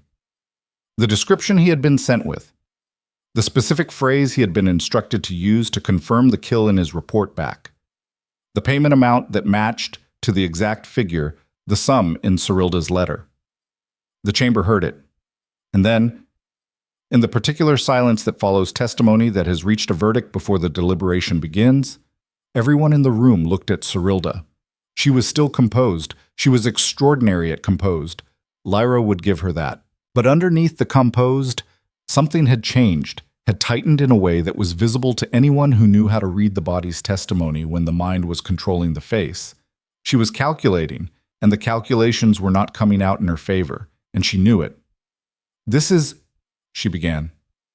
"Sufficient," said the gray-haired council member who had spoken before, and his voice carried the flat certainty of a man announcing a determination rather than entering a debate. He looked at Kaelin. "My king, the evidence presented is consistent and corroborated.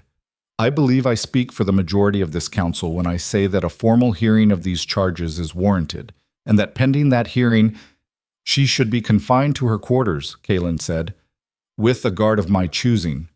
"Agreed," said the gray-haired counselor. "You cannot—" Cyrilda's voice cracked, barely perceptibly, on the second word. The crack was more devastating than any argument she could have made. "I am your wife. You tried to murder my children's mother," Kaelin said, and his voice had not changed, was still that same cold, bottomless certainty. "Before they were born, you tried to murder them." The word children rang in the cold stone chamber. Lyra watched it land, watched it hit every face in the room. Then, from behind Lyra, Aaron's voice, clear and unhurried, carrying the flat factual quality of a child stating an observable truth. "She doesn't look sorry," Aaron said. The council chamber somehow went even quieter. Lyra did not turn around. She kept her eyes on Cyrilda and felt, in the quality of the silence, the precise moment when the chamber's collective weight shifted. Not gradually, not through deliberation, but in the way that weight shifts when a structure's central support fails. The 12 council members and the advisor and the guards and the king and the woman who had tried to have Lyra killed all existed for one suspended moment in the same truth. 2 children with gold eyes were standing in the northern court, the Alpha King's daughters, present, alive. Looking at the woman who had tried to prevent their existence with the direct, unimpressed attention of children who had been raised in the Forbidden Wildwood and were not, in any operational sense, afraid. Cyrilda's composure, which had survived the letter and the corroborated testimony and the council's preliminary determination, did not survive Aaron's observation. It didn't crack. It simply ceased. Became something different in the space of a single breath. Became the face of a woman who had been strategic for so long that she had forgotten, or perhaps never learned, what it looked like to simply stop. She looked at Aaron, and then at Scylla, and then at Lyra. And Lyra looked back at her with the same gray eyes that had looked back at an assassin in a border village 5 years ago. Not with triumph, not with the heat of 5 years of anger given form, but with the calm, absolute certainty of a woman who had survived the attempt on her life and her children's lives, and had kept her feet under her for 5 years of wilderness isolation, and had walked into this court and given this testimony while her children stood behind her, and had not, in any of it, flinched once. Cyrilda looked away first. The guards came for her. She went without struggling, which was somehow worse than struggle would have been. The last strategic calculation of a woman who had accepted that this particular game was over and was already beginning, somewhere in that brilliant, cold mind, to calculate the next one. The chamber doors closed behind her. Lyra stood in the sudden quiet, with her daughters pressing against her sides, and felt the adrenaline that had been holding her together for 3 days begin, carefully and incrementally, to release. "Mama," Scylla said quietly. "Yes." "You're shaking." Lyra looked down at her hands. They were, in fact, shaking. The fine, involuntary tremor of a body that had been operating on will alone and had just received permission to stop. "I know," she said. "That's okay," Scylla said, in the same tone she had used 5 years ago in a cabin in the Wildwood.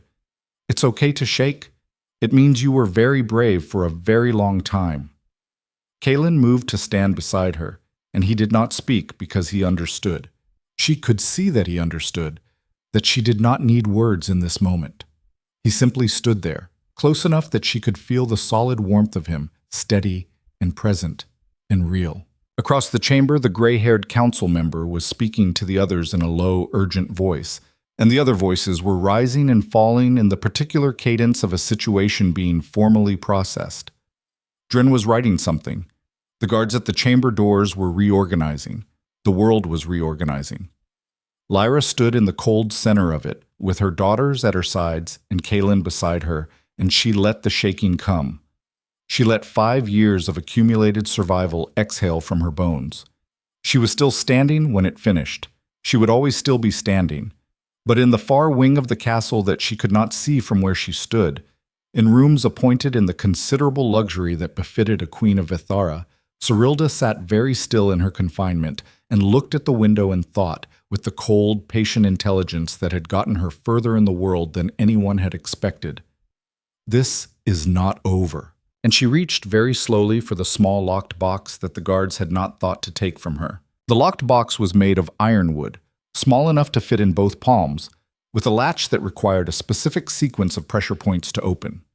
Serilda had carried it for 11 years since the day her mentor, a woman whose name she had buried along with every other inconvenient debt, had pressed it into her hands and said, "Keep this for the day when everything else fails." She had never opened it. She opened it now. Inside, folded into a square so precise the creases had become permanent, was a single sheet of paper covered in a cipher she had spent 3 months memorizing and then burned the key to. It was not a confession. It was not evidence of anything that could be used against her in a northern court of law. It was instead a list of names, 12 names, distributed across the capital and the outlying territories, people who owed her specific and significant debts that she had collected carefully over a decade of strategic patience. 12 names, 12 pressure points. She pressed her finger against the first name on the list and thought, with the cold clarity that was her most reliable instrument, about what needed to happen in the next 6 hours. Lyra did not sleep that night. She was given rooms in the castle's eastern wing, 3 connected chambers that were larger than her entire cabin in the Wildwood, with windows that looked out over the city and walls hung with tapestries that had probably cost more than everything she had owned in her entire life. The girls explored these rooms with the methodical thoroughness they brought to new environments, opening every cupboard and testing every surface and making their assessments aloud in the running commentary that was their natural register. "The bed is very soft," Erin reported, from the bedroom she had designated as hers by the simple method of occupying it. "I don't think I like it." "You don't have to like it," Lyra said. "I might like it later," Silas said from the connecting room, with the open-minded pragmatism that was her default position on most things.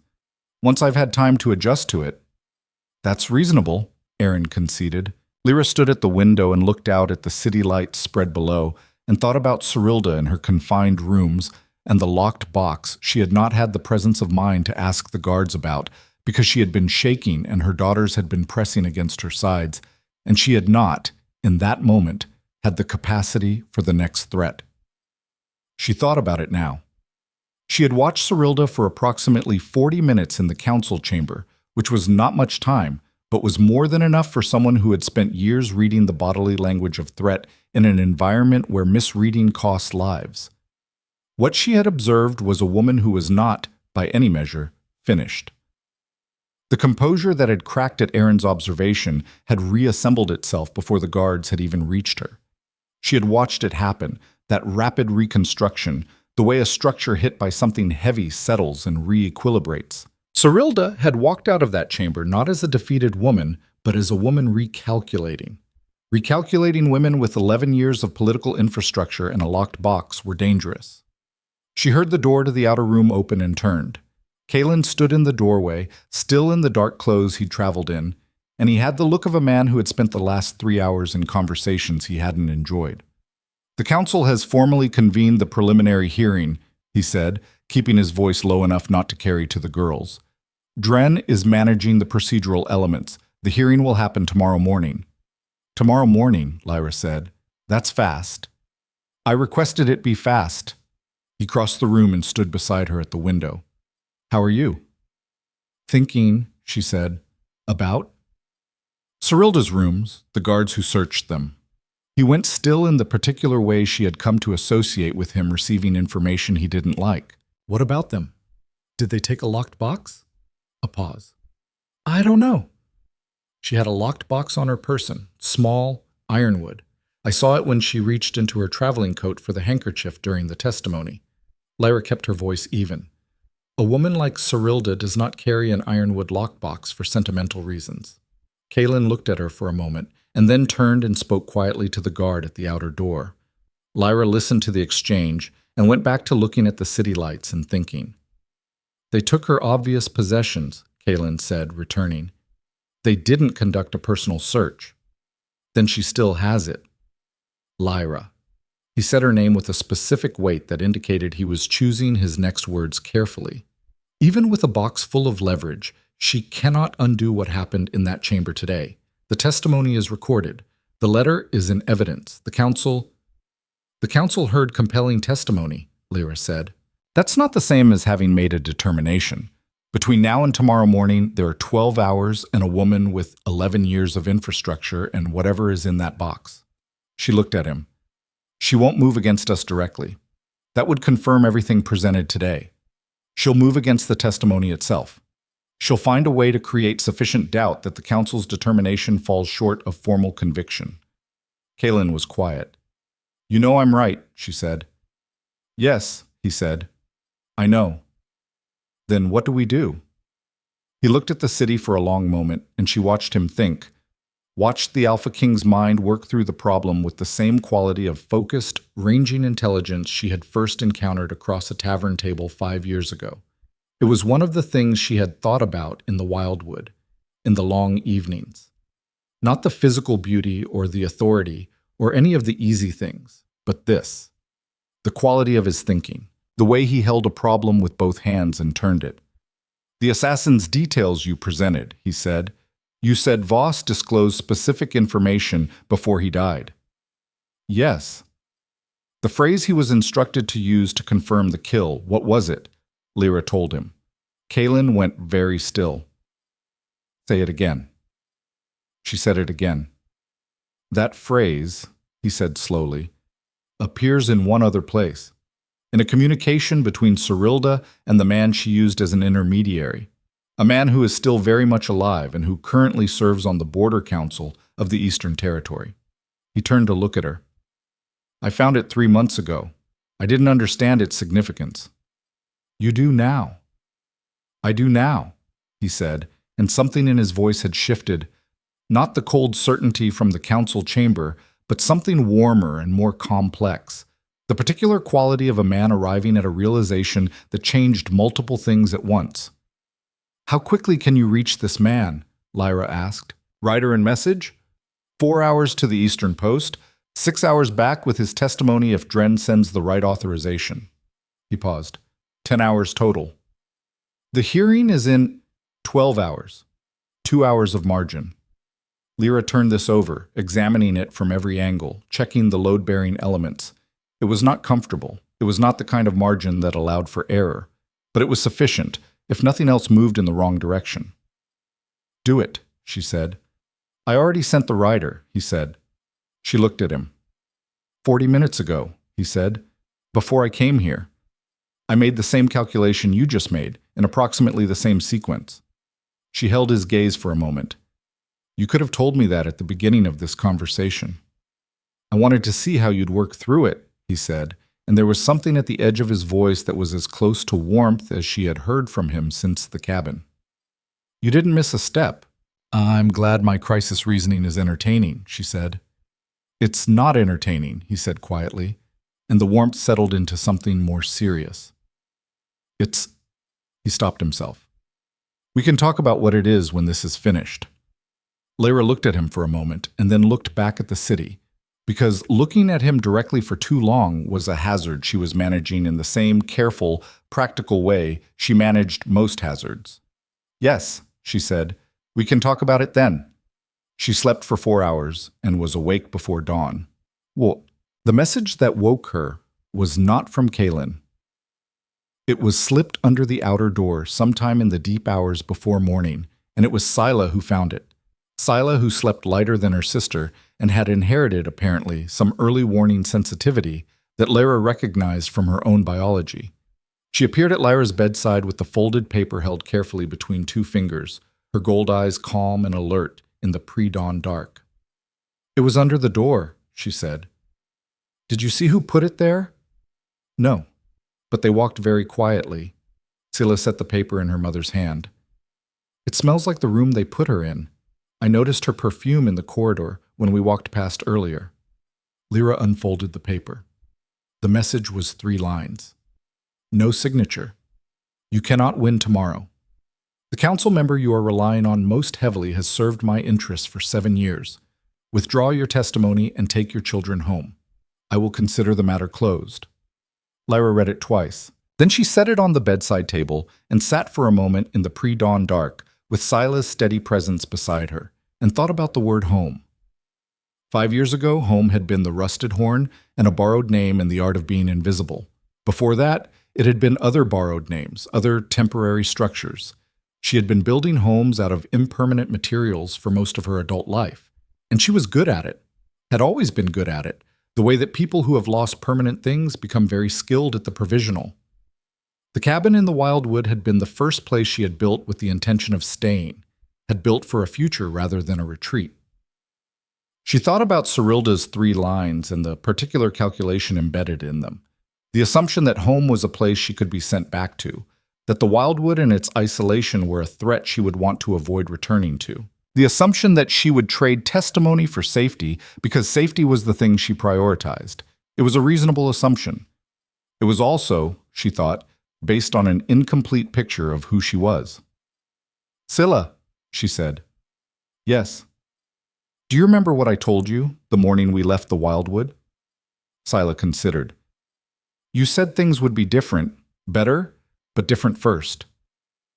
"Do you still believe that?" Scylla's gold eyes were very steady in the pre-dawn light. "I believe you," she said. "I believed you then, and I believe you now. You've never told us something was going to be okay when it wasn't." Lyra looked at her younger daughter, at the ancient, patient quality in that small face, the watchfulness that had been there from the first day she had opened her eyes in a firelit cabin in January, and felt the thing she always felt when she looked at either of them, that blazing, foundational love that made everything else navigable. "Get dressed," she said, quietly. "Don't wake your sister yet." "What are we doing?" "We're going to find Advisor Dren," Lyra said, "before anyone else in this castle wakes up." Dren received them in his study with the composure of a man who had been in difficult situations for 30 years and had developed the reflex of calmness the way other people developed blinking. He read the 3-line message twice, set it precisely in the center of his desk, and looked at Lyra over the rims of the reading spectacles he wore in private. "Counselor Haven," he said. She names him? She doesn't need to. He is the most senior member of the council, and his support will be the most critical for tomorrow's determination. Dren folded his hands. If he has been operating in her interest for 7 years, his position will be to recommend insufficient evidence and call for extended proceedings, during which her network will have time to reconstruct itself. Can he be removed from the hearing? Not without cause that can be formally documented. Dren paused. However, he can be preempted. Lyra looked at him. How? If the testimony from the Eastern Post writer arrives before morning, and Kaelin's authorization was specific enough that I believe it will, then Haven's ability to argue insufficient evidence becomes untenable in front of the full council. Dren removed his spectacles and set them beside the message. The question is whether we can keep this information from Cyrilda's remaining contacts until the writer returns. She sent this message in the night, Lyra said, which means she knows about the Eastern Post writer. Dren looked at her with the expression of a man revising his assessment upward. Yes, he said, which means she has already taken steps to intercept or delay it. They looked at each other across the desk. How fast can a second rider leave, sir? Lyra asked. I can have one ready in 20 minutes, Dren said. With a different route? There's a mountain pass that adds 2 hours to the journey, but bypasses the Eastern Post relay entirely. He was already standing. It would require the rider to leave now, in the dark. Then the rider needs to leave now in the dark, Lyra said. Dren looked at her for a moment. at the gray eyes and the composure and the 5-year-old standing at her side watching everything with gold-eyed attention. And something in his expression shifted into something that was not quite admiration, but was its practical counterpart. "I'll see to it," he said. She told Kaelin about the message at dawn, in the corridor outside the eastern wing, with the castle beginning its morning routines around them and the pale light coming through the high windows in long, cold bars. He read it once. She watched his jaw set. She shouldn't have been able to get a message out of those rooms. "She has 12 years of infrastructure," Lyra said. "A locked door is a delay, not a barrier, to someone who built those relationships specifically against the day when doors would be locked." "Haven," he said. "Dren confirmed the likelihood. A second rider went out through the mountain pass an hour ago." He looked at her. "You've been up since before dawn." "Someone had to be." Lyra said, "I will rest," she said, "when this is done. I've been resting inadequately for 5 years. What's another morning?" She held his gaze. "I need you to address Counselor Haven before the hearing begins. Not accuse him. We don't have enough for that yet. But make him understand that you are aware of the question and watching its answer. Put him on notice." "Put him on notice," she agreed. "People who are operating on someone else's behalf become unreliable when they understand that their benefactor's position has become uncertain. He won't want to be the last person defending a failed cause." Kaelin looked at her for a long moment in the morning light. "You've been thinking about this all night," he said. "I've been thinking about something like this for 5 years," she said. "I had a great deal of time to think in the Wildwood about what this would look like if it came, about what the vulnerabilities would be and where the pressure points were." She paused. "I prepared for this. The testimony I presented yesterday, I didn't construct it in the 3 days of travel. I built it over 5 years, piece by piece, in case the day ever came when I needed it." Kaelin was quiet. "The detail about Voss," she said, "his exact words, the payment, the cipher phrase. I wrote all of it down and memorized it, and then burned the paper so it couldn't be taken from me, and I rehearsed it twice a year the way you'd rehearse a speech. Because I knew that if I ever had the chance to stand in a room like that chamber yesterday, I could not afford to be uncertain about a single detail." She looked at him evenly. "I did not waste those 5 years. I spent them." The morning light moved between them, and Kaelin said nothing for a long moment, and then he said very quietly, "I know." "Good," she said. "I need to tell you something," he said. "Now?" "Yes, now, because I have been managing the timing of this conversation for 3 days, and the timing is apparently never going to be convenient, so—" He looked at her with the full weight of those gold eyes, the complete undiverted attention she had first encountered across a tavern table and had spent 5 years trying to stop thinking about. "I went into the Wildwood to find evidence or a grave. I told you that. You told me. What I didn't tell you is that for the 6 months before I went, I had stopped being able to make decisions." He said it with the flat honesty of a man reporting a fact he found professionally embarrassing. Administrative decisions, policy decisions, those continued, but anything that mattered, anything that required me to care about the outcome. He paused.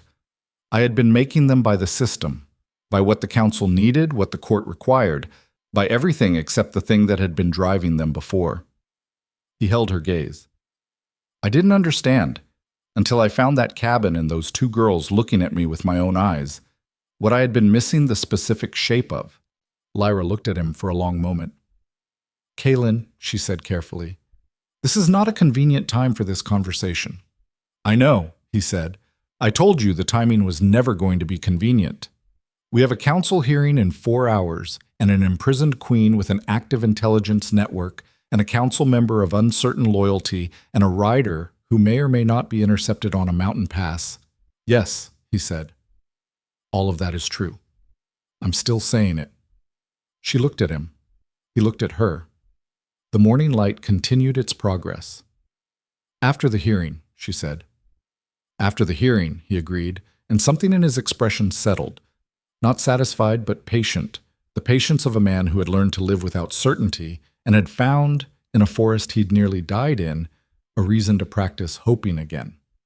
Counselor Haven was a tall man with the build of someone who had once been active and had spent the last decade becoming sedentary, with careful eyes and a politician's automatic smile. Kaelin spoke to him privately for 11 minutes before the hearing in the corridor outside the council chamber, while Lyra stood with the girls and Dren 40 feet away and watched through the long windows. She could not hear the conversation. She could read the body language with the precision of someone who had learned, in a border village tavern, to understand rooms from their physical grammar.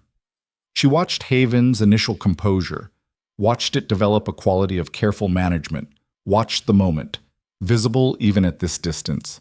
When Kaelin said something specific that required Haven to recalculate his mourning, the counselor's shoulders shifted, a small movement, almost nothing, but Lyra had been reading small movements for a long time. "He won't obstruct," she said quietly to Dren. "How can you tell?" Dren asked. "He just decided which way he's falling," she said. "People make that decision with their shoulders." Dren looked at her with the expression she was beginning to recognize as his particular register of surprised respect. "You are an unusual woman," he said. "I've been told," she said. The hearing convened at the 8th hour of morning. The council chamber held a different quality of light in the morning, harder, more honest, the kind of light that does not flatter performances. Lyra sat at the witness table with her hands folded in front of her, and her daughters flanking her. Kaelin had asked, and she had agreed, that the girl's presence was itself a form of testimony, the most irrefutable kind, and she looked at the 12 council members and found Haven's eyes and held them for a brief, deliberate moment. He looked away first. The hearing opened with the procedural formalities that Lyra sat through with professional patience. The letter was entered into evidence. Her testimony from the previous day was read into the formal record. Kaelin presented the communication between Cyrilda and the Eastern intermediary that contained the cipher phrase, the document he had found 3 months ago and not fully understood until now. And the chamber heard, for the second time in 12 hours, the architecture of a conspiracy built over years to eliminate a woman and the children she hadn't yet had. Then the chamber doors opened. The writer from the Eastern Territory was younger than Lyra had imagined, barely 20, with the dust of hard writing still on him and the carefully controlled exhaustion of someone who understood the importance of presenting well despite everything. He had come through the mountain pass, the long way, and he had brought with him a signed statement from the border counselor whose name appeared in Cyrilda's correspondence.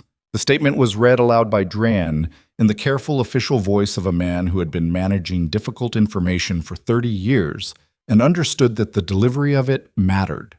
The border counselor confirmed the cipher phrase, confirmed his role as intermediary, confirmed that the instructions he had passed to Voss had come directly from Cyrilda and that the payment had been arranged through her personal account, not from any court fund.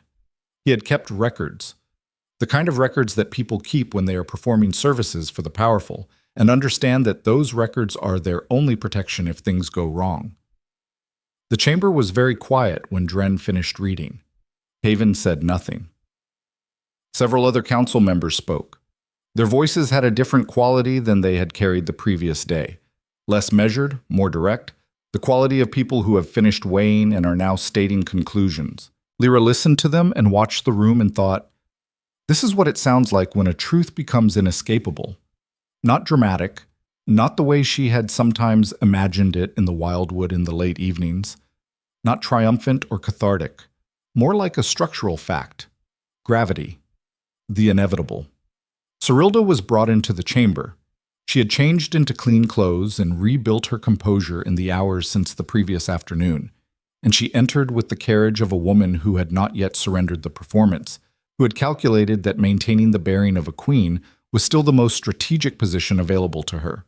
She sat at the respondent's position with her hands in her lap and her eyes level, and she looked at the border counselor's statement in Dren's hands with the expression of a chess player watching a piece land on a square she had not fully accounted for. "Lady Cyrilda," said the gray-haired council member, who had clearly been established as the voice of this hearing's direction by some internal consensus Lyra had not been present for. "The evidence presented in this chamber, both yesterday and this morning, constitutes a corroborated account of conspiracy to commit murder against a protected individual and her unborn heirs. Do you have a response?" Cyrilda looked at the table for a moment. Then she raised her eyes and looked, not at the council member, but at Lyra. The look was not warm. It was not the look of a woman offering concession or apology or any of the softer human responses to being seen clearly. It was the look of a woman who was, in this moment, being entirely honest for possibly the first time in the hearing, an acknowledgement, direct and stripped of strategy, that she understood exactly what had happened and exactly who had made it happen. Lyra held the look. She did not blink. She did not look away. She met Cyrilda's eyes with the same quality of presence she had maintained through every difficult thing in her life. The stillness at the center of herself that she had found in the wildwood, and had always, in some form, carried before that. The stillness of a woman who knew who she was. Cyrilda looked away. "I have no response," she said to the council member, and "not at this time." The determination was delivered in the formal language of Northern court procedure, which was dense and ancient, and which Lyra followed closely enough to capture its substance. The conspiracy charge was upheld. The political marriage was to be annulled on grounds of fundamental breach of the compact between a ruler and a consort. Cyrilda's titles, the ones derived from her position as Caelin's wife rather than her own birth, were to be stripped effective immediately. A formal exile proceeding would follow within 30 days, with the terms to be determined by the full council. She was escorted from the chamber. At the chamber doors she stopped, turned once more, not to look at the council, not even to look at Caelin, but at Lyra again. And in that last look, before the guards moved her through and the doors swung closed, there was something Lyra had not expected. Not defeat, something more complicated than defeat. Something that recognized on some level below the political, the shape of what had been built against her, and acknowledged its construction. Then she was gone. The chamber doors closed. Lyra sat very still at the witness table for a moment. Erin leaned against her left arm. "Is it done?" she said, in the voice she used when she already suspected the answer. "The first part," Lyra said. "How many parts are there?"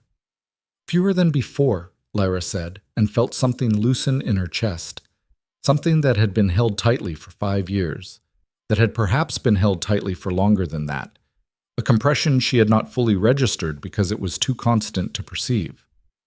Scylla, on her right, simply rested her head against Lyra's shoulder without speaking, and Lyra turned her face into that dark hair for a moment, eyes closed, and breathed. The council members were talking. Dren was talking to Caelin. The chamber continued its work, the official mechanisms of a court processing a significant event, and all of it was correct and necessary and ongoing. But for that moment, just that one moment, eyes closed, daughters pressed against her sides, Lyra let herself exist in something she had not permitted herself in a very long time. Not safety, not yet, and maybe never completely. She was too honest about the world to promise herself complete safety. But the thing adjacent to it, the thing that safety feels like when you've been living without it long enough that its return is almost indistinguishable from the feeling of being able to breathe. "Mama?" Scylla said softly against her shoulder. "Yes." "The wildwood was good," Scylla said, "but I think I might like it here too." Lyra opened her eyes. The council chamber was full of gray October light and the sounds of a court reorienting itself around a new truth. Caelin was looking at her from across the room with those gold eyes that had started all of this, that had found her across a tavern 5 years ago and had not, in any essential way, looked away. She looked back at him. "Yes," she said to her daughter, soft enough that it was only for the 3 of them. "I think I might too."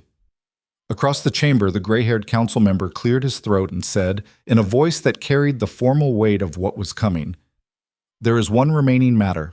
A matter of recognition and succession. If the king is prepared to address the question of the children's formal status." "I am," Caelin said, and he had not looked away from Lyra when he said it. She held his gaze. The morning light filled the chamber, and for the first time in 5 years, Lyra Vale stopped calculating the distance to the next exit. The gray-haired council member's name was Aldrich Voss. No relation to the dead assassin, which was a coincidence Lyra noted and filed away with the particular dark humor she had developed in the wildwood for situations that were too absurd to process any other way. He had the bearing of a man who had served 3 generations of the Northern Throne and had survived each transition by being, above all else, a precise reader of which way weight was falling. He was reading it now. "The matter of the children's formal status," he said again, in the careful voice of someone who understood they were about to preside over something significant, "requires a declaration from the king before this council, entered into the formal record, witnessed by no fewer than 7 members. He looked at Kaelin. "My king, are you prepared to make such a declaration at this time?"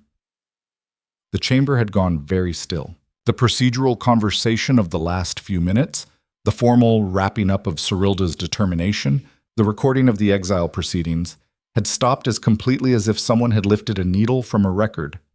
12 council members, 3 clerks, 2 guards at the chamber doors, and Advisor Dren all existed in the particular suspended quality of people who understood that what happened next would be written down and read for a long time.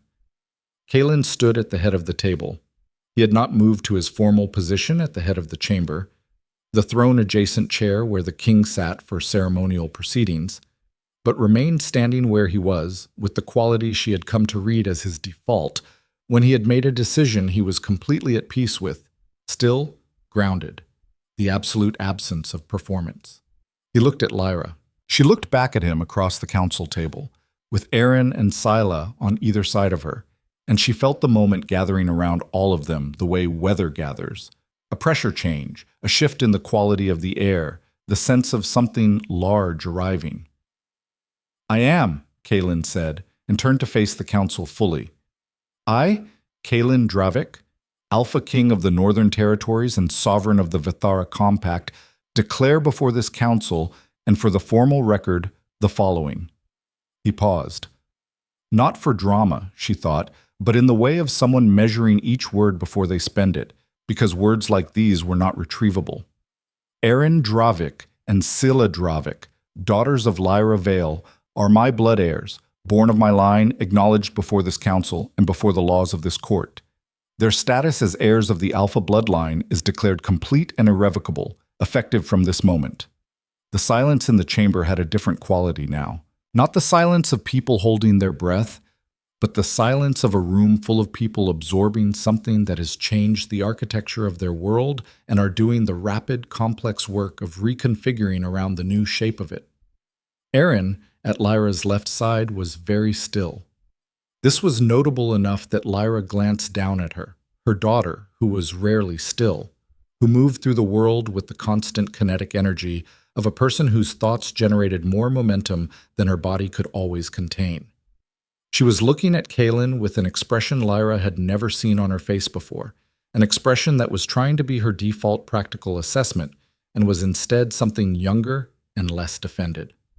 Scylla, at Lyra's right, had taken her mother's hand sometime in the last 30 seconds and was holding it with the quiet, precise grip of someone who understood the weight of the moment and had decided that physical contact was the appropriate response. Lyra held her daughter's hand and breathed. "The declaration is received and entered into the formal record," Aldrich Voss said, with the gravity of a man who had been waiting, she suspected, for something to record that wasn't a disaster. "Witnessed by the full council." He looked around the table. "Members, your acknowledgement." 12 voices in the formal Northern Register that was neither enthusiastic nor reluctant, but simply certain, said, "Acknowledged." Aaron exhaled sharply beside Lyra. "That means it's real," she said, in a voice that was quiet enough for only her mother to hear, carrying in it something that was not quite a question, but was not yet fully a statement. "It means it's real," Lyra confirmed, equally quiet. A pause. Then, with the tone of someone conducting a final assessment, "He passed every test." "He did," Lyra said. "Okay," Aaron said. And then, with the characteristic speed at which she closed one door and opened the next, she looked across the table at her father and said, at full conversational volume, "Does this mean we live here now?" Several council members, who had been maintaining the formal gravity appropriate to a significant historical proceeding, had varying degrees of success concealing their responses to this. Dren, Lyra noticed, did not try particularly hard. Kaelin looked at his daughter.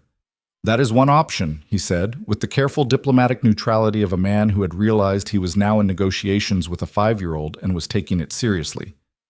What are the other options? Aaron said. Aaron, Lyra said. It's a fair question, Aaron said. It is a fair question, Kaelin agreed. We can discuss them. After. Aaron considered the deferral with the critical eye she brought to most things and apparently decided it was reasonable. She turned back to the chamber with the air of someone who had concluded the current proceedings and was ready for the next phase. The hours that followed had the quality of aftermath. The sustained, complicated work of what comes after a large thing has happened and the world is still deciding what shape to take around it. There were formal documents to be signed. There were council members to be spoken with individually. The 12 careful conversations of a court that had just watched its political landscape shift and needed, each in their own way, to position themselves in relation to the new terrain. There were clerks who required specific information recorded in specific orders, and guards whose instructions needed to be revised, and castle staff who had been told one thing about the Eastern Wing's occupants and were being told something different now. Lyra sat through most of it in the room that Dren had designated as a working antechamber, a smaller, quieter space off the main corridor where she could review documents before they were signed and consult with Dren about the procedural implications of things she didn't fully understand, and let her daughters eat the mid-morning meal that a kitchen attendant brought at some point, because the kitchen staff had apparently received updated information about the Eastern Wing's occupants very quickly and had recalibrated accordingly. The soup is better than the Wildwood soup, Aaron said, evaluating it with scientific detachment. Wildwood soup kept you alive for 5 years, Lyra said. Yes, and it was good. This is better. Aaron looked at her with the expression she used when she was being deliberately provocative to gauge response. Is that bad to say? No, Lyra said. It's honest. Scylla was eating with her characteristic methodical thoroughness, working through the bowl in a specific pattern that Lyra had long since stopped commenting on. The people here are nervous, she said, without looking up. The ones who come to bring things. They look at us sideways. They don't know what to make of us yet, Lyra said. Will they? Eventually. She looked at her daughters, at the 2 5-year-olds eating soup in a castle antechamber in Vethera, who had been born in the Forbidden Wildwood and had learned to walk on forest floors and set snares before they could read and shift into wolves with the clean ease of breathing, and who were now, as of approximately 90 minutes ago, formally recognized heirs of the Alpha bloodline. People generally come around once they understand what they're looking at. What are they looking at? Aaron asked, in the direct way that was always either a genuine question or a test. Us, Lyra said, which is exactly what we've always been. Kaelin found her in the late afternoon, standing at the window of the antechamber with the city below her, going about its October business, and the mountains visible in the far distance, pale and enormous against the deepening sky. She had sent the girls with Dren an hour ago. Dren had offered, with the careful enthusiasm of a man who had clearly reconsidered his retirement timeline, to show them the castle's archive, which housed, among other things, a preserved set of maps that were 400 years old and depicted the Forbidden Wildwood at a size 3 times its current boundaries. Scylla had left immediately.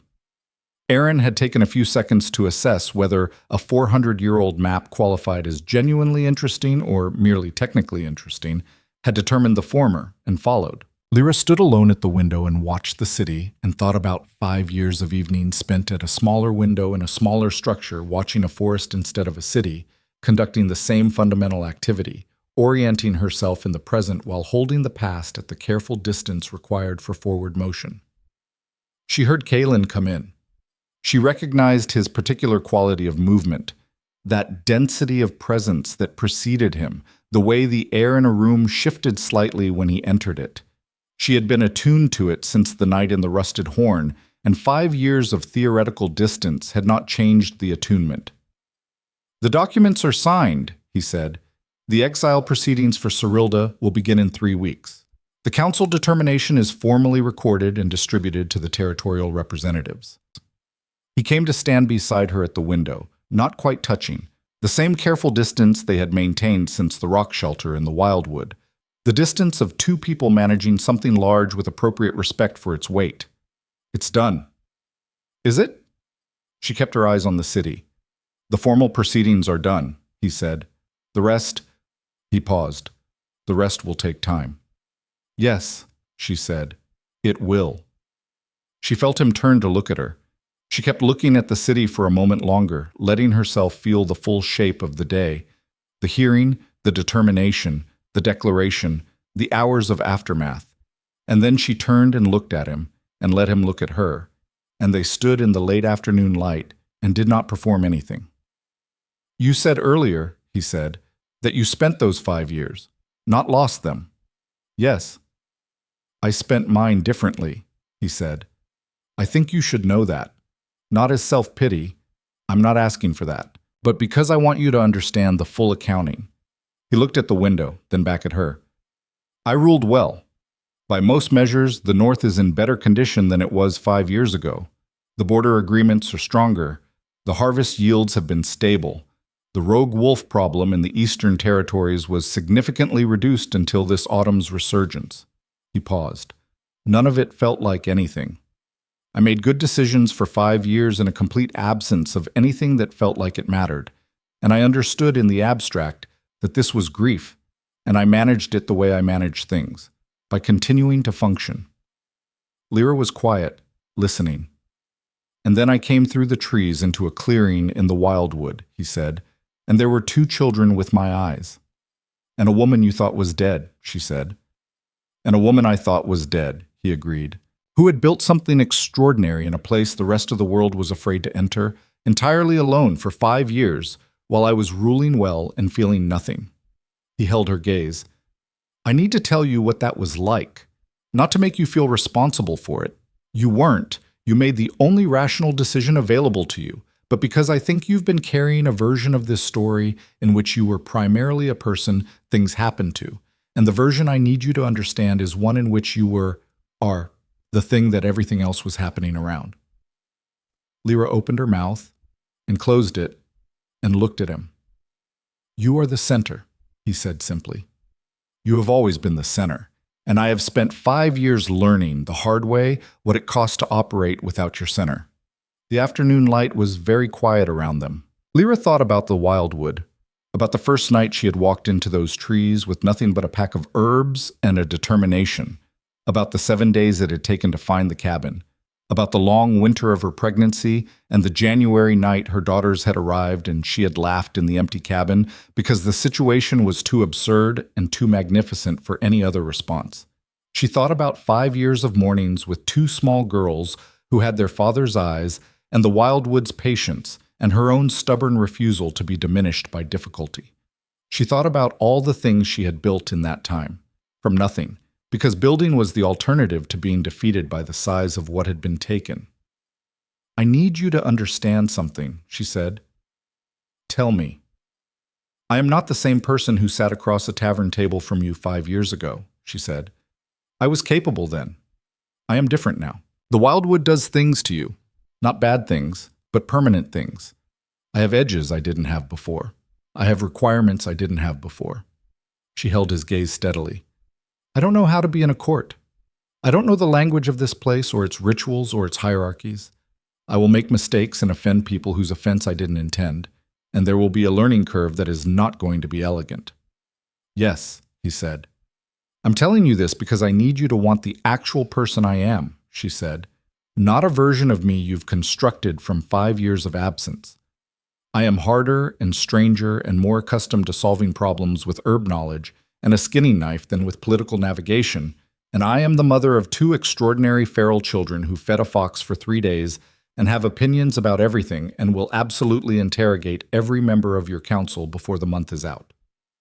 The corner of his mouth moved, the architectural possibility of a smile, which she recognized from the rusted horn and had thought about more times than she intended to admit. I know who you are, he said. I met you at a tavern table in a border village, and I knew then that you were someone I had not encountered before and would not encounter again. The 5 years have added to that. They haven't changed the fundamental fact, which is what, exactly?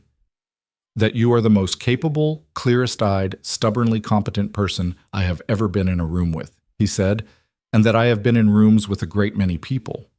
He paused. and that when I look at you, I understand what it is I've been ruling for. I didn't have that before. I had duty and function and the efficient management of an inherited obligation. He looked at her with the full weight of those gold eyes, the complete attention that had undone something in her chest the first time she had experienced it and had apparently not lost that quality in 5 years of theoretical distance. I want the actual person, the edges, the requirements, the feral children with opinions about council members. A pause. Especially the feral children with opinions about council members. Lyra looked at him for a long moment. You should know, she said carefully, that Erin has already developed a rating system. A rating system. For people she meets, based on criteria she has not fully disclosed but which appear to involve how they respond to direct questions and whether they look at her like she's too young to be worth talking to. Lyra paused. You passed. You should not assume all council members will. I look forward to finding out, he said, and this time the smile arrived completely, and it was, she thought, the most undefended thing she had seen on his face since a gray dawn in a border village 5 years ago. She did not look away from it. Kaelin, she said. Yes. I missed you, she said.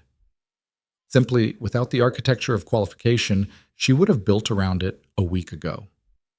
For 5 years, in the specific, inconvenient, unproductive way that you missed something that made the world make more sense. I want you to know that. I know, he said. I missed you the same way. She looked at him for another moment, and then she closed the distance between them.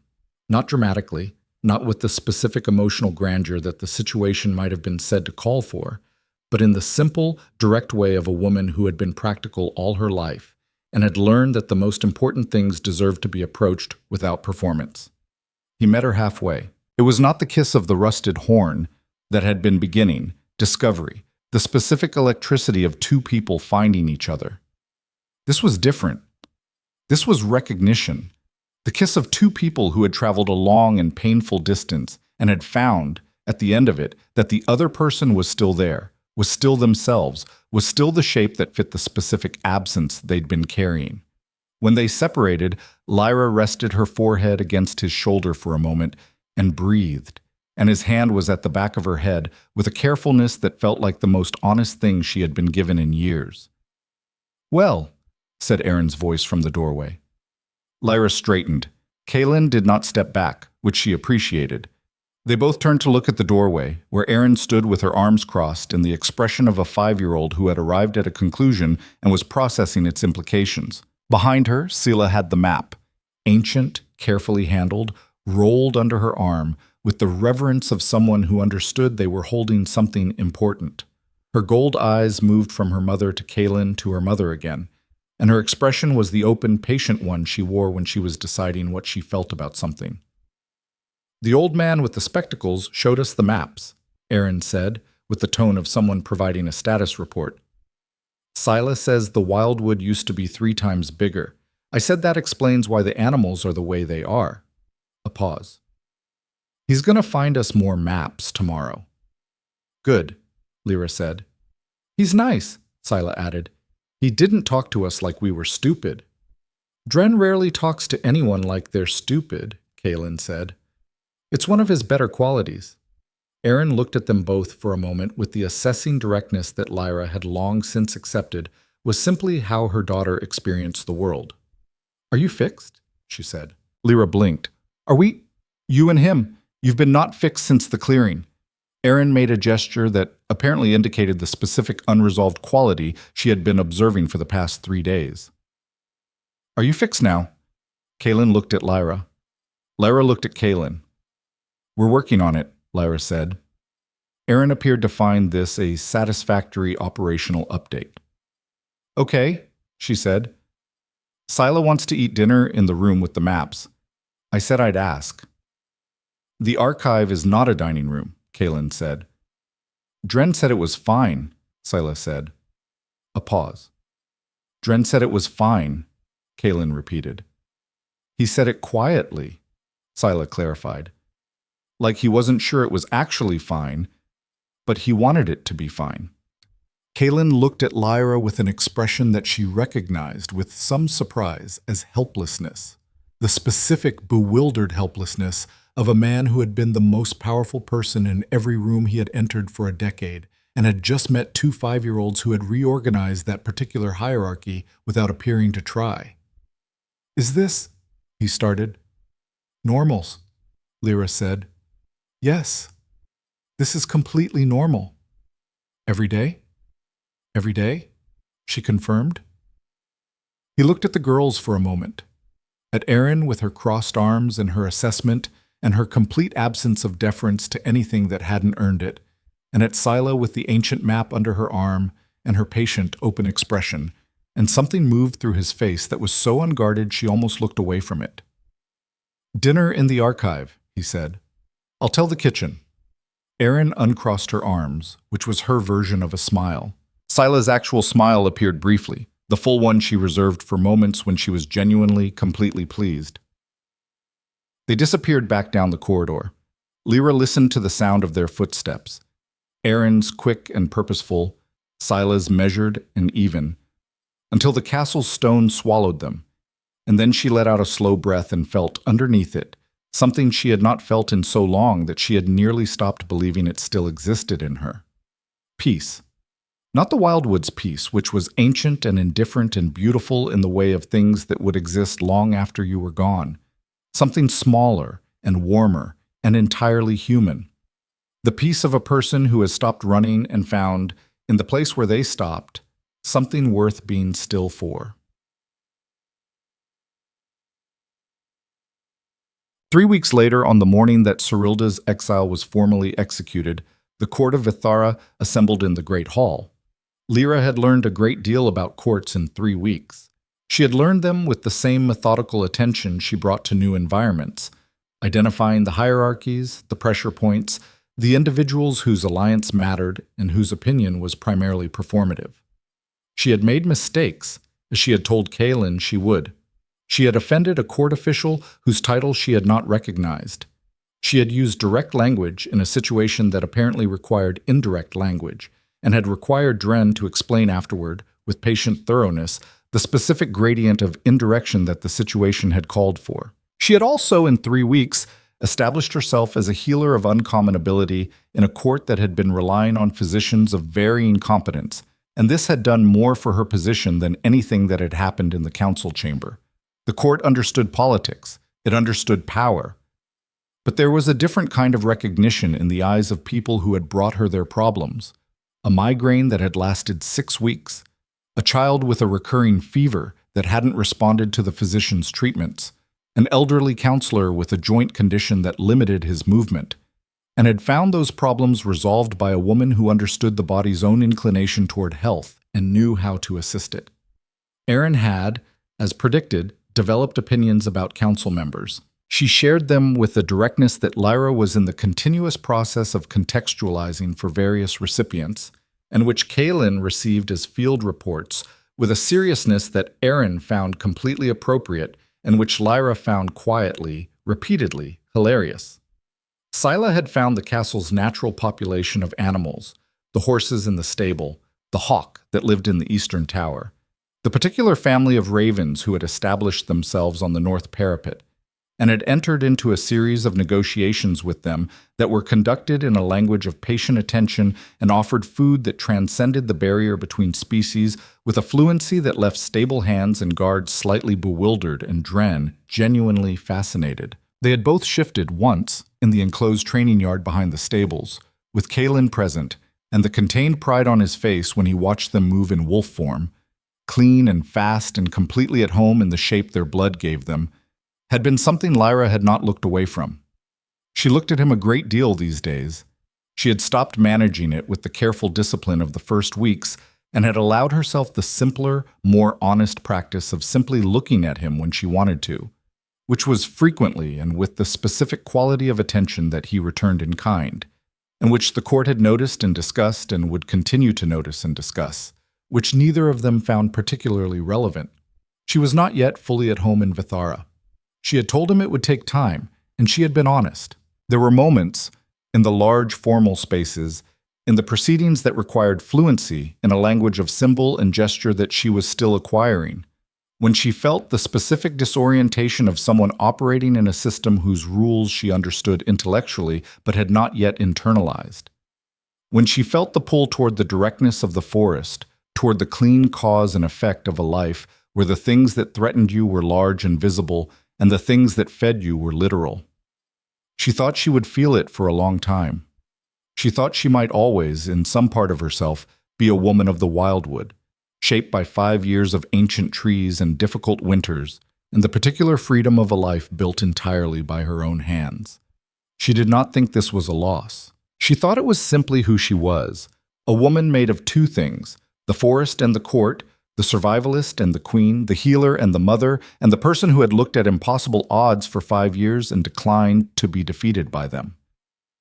She stood in the great hall of Ithara on the morning of Cyrilda's exile and felt all of it, all the complicated, specific weight of who she had become in 5 years of solitude and 10 days of reckoning, settle into something she could stand in without difficulty. Cyrilda was escorted through the hall by 4 guards and the formal exile official, who read the terms of her exile in the Northern Court's formal register while the assembled court listened. She passed within 10 feet of Lyra. She did not look at her. She had not, since the morning in the council chamber, looked at Lyra again, which Lyra recognized, after some consideration, as the most honest response Cyrilda was capable of. Looking was acknowledgement. Not looking was the last form of refusal available. She walked through the great hall and out the western doors, and the doors closed behind her, and she was gone. The assembly exhaled. Lyra exhaled. Beside her, Aaron said, "Good." On her other side, Silas said nothing, but pressed her shoulder against Lyra's arm with the quiet, warm pressure of a child signaling alignment. Kalen stood at the front of the hall. He turned from the western doors and looked at Lyra, and in the full light of the great hall, with the entire court watching, with the 12 council members and the clerks and the guards and the castle staff and the formal officials who would write the record of this day, he looked at her with the complete, undiverted attention that had started all of this in a border village 5 years ago, and he held out his hand. The hall was very quiet. Lyra looked at his hand for a moment, looked at the court around her, at all the watching faces, some of them still calibrating, still doing the political mathematics of the new arrangement, still adjusting to the unfamiliar weight of a woman who had arrived from a forest with 2 gold-eyed children and a 5-year-old testimony that had dismantled a queen. She looked at all of that, and then she looked at Kalen, and she made her decision with the same clean, direct honesty she had always brought to difficult choices. She walked forward. She took his hand. The hall, after a moment, began to applaud. Not all of it at once, and not all of it with equal enthusiasm. Courts were not built for unanimity, but it moved through the room in a wave that gathered momentum, beginning with Dren, who started it with the firm, deliberate clapping of a man who had been waiting 30 years to applaud something that mattered, and spreading outward from him through the assembled court. Lyra stood at Kalen's side and let the sound wash over her, and did not quite know what to do with it, because she was not a woman accustomed to being applauded, was accustomed instead to being invisible, or useful, or occasionally feared, and applause was a different category of response entirely. She felt Kalen's hand tighten slightly around hers. She tightened back. "They're going to want a formal ceremony," he said, low enough for only her. "The court will expect—" "I know," she said. "You don't have to." "Kalen." She looked at him. "I walked into the Forbidden Wildwood alone and pregnant at night and built a house in it. I am not frightened of a ceremony." The almost smile arrived, became the full smile. The completely unguarded one she had seen 3 weeks ago in the antechamber and had been cataloging ever since. "No," he said. "I don't suppose you are." From somewhere behind Lyra, Aaron's voice. "What's a ceremony?" "Something with a great deal of standing still," Sila's voice replied. "That sounds terrible." "It might be fine," Sila said. "The standing still might be worth what comes after." "What comes after?" A pause. Then, with the philosophical patience that was Sila's particular gift, something different, something better, but different first.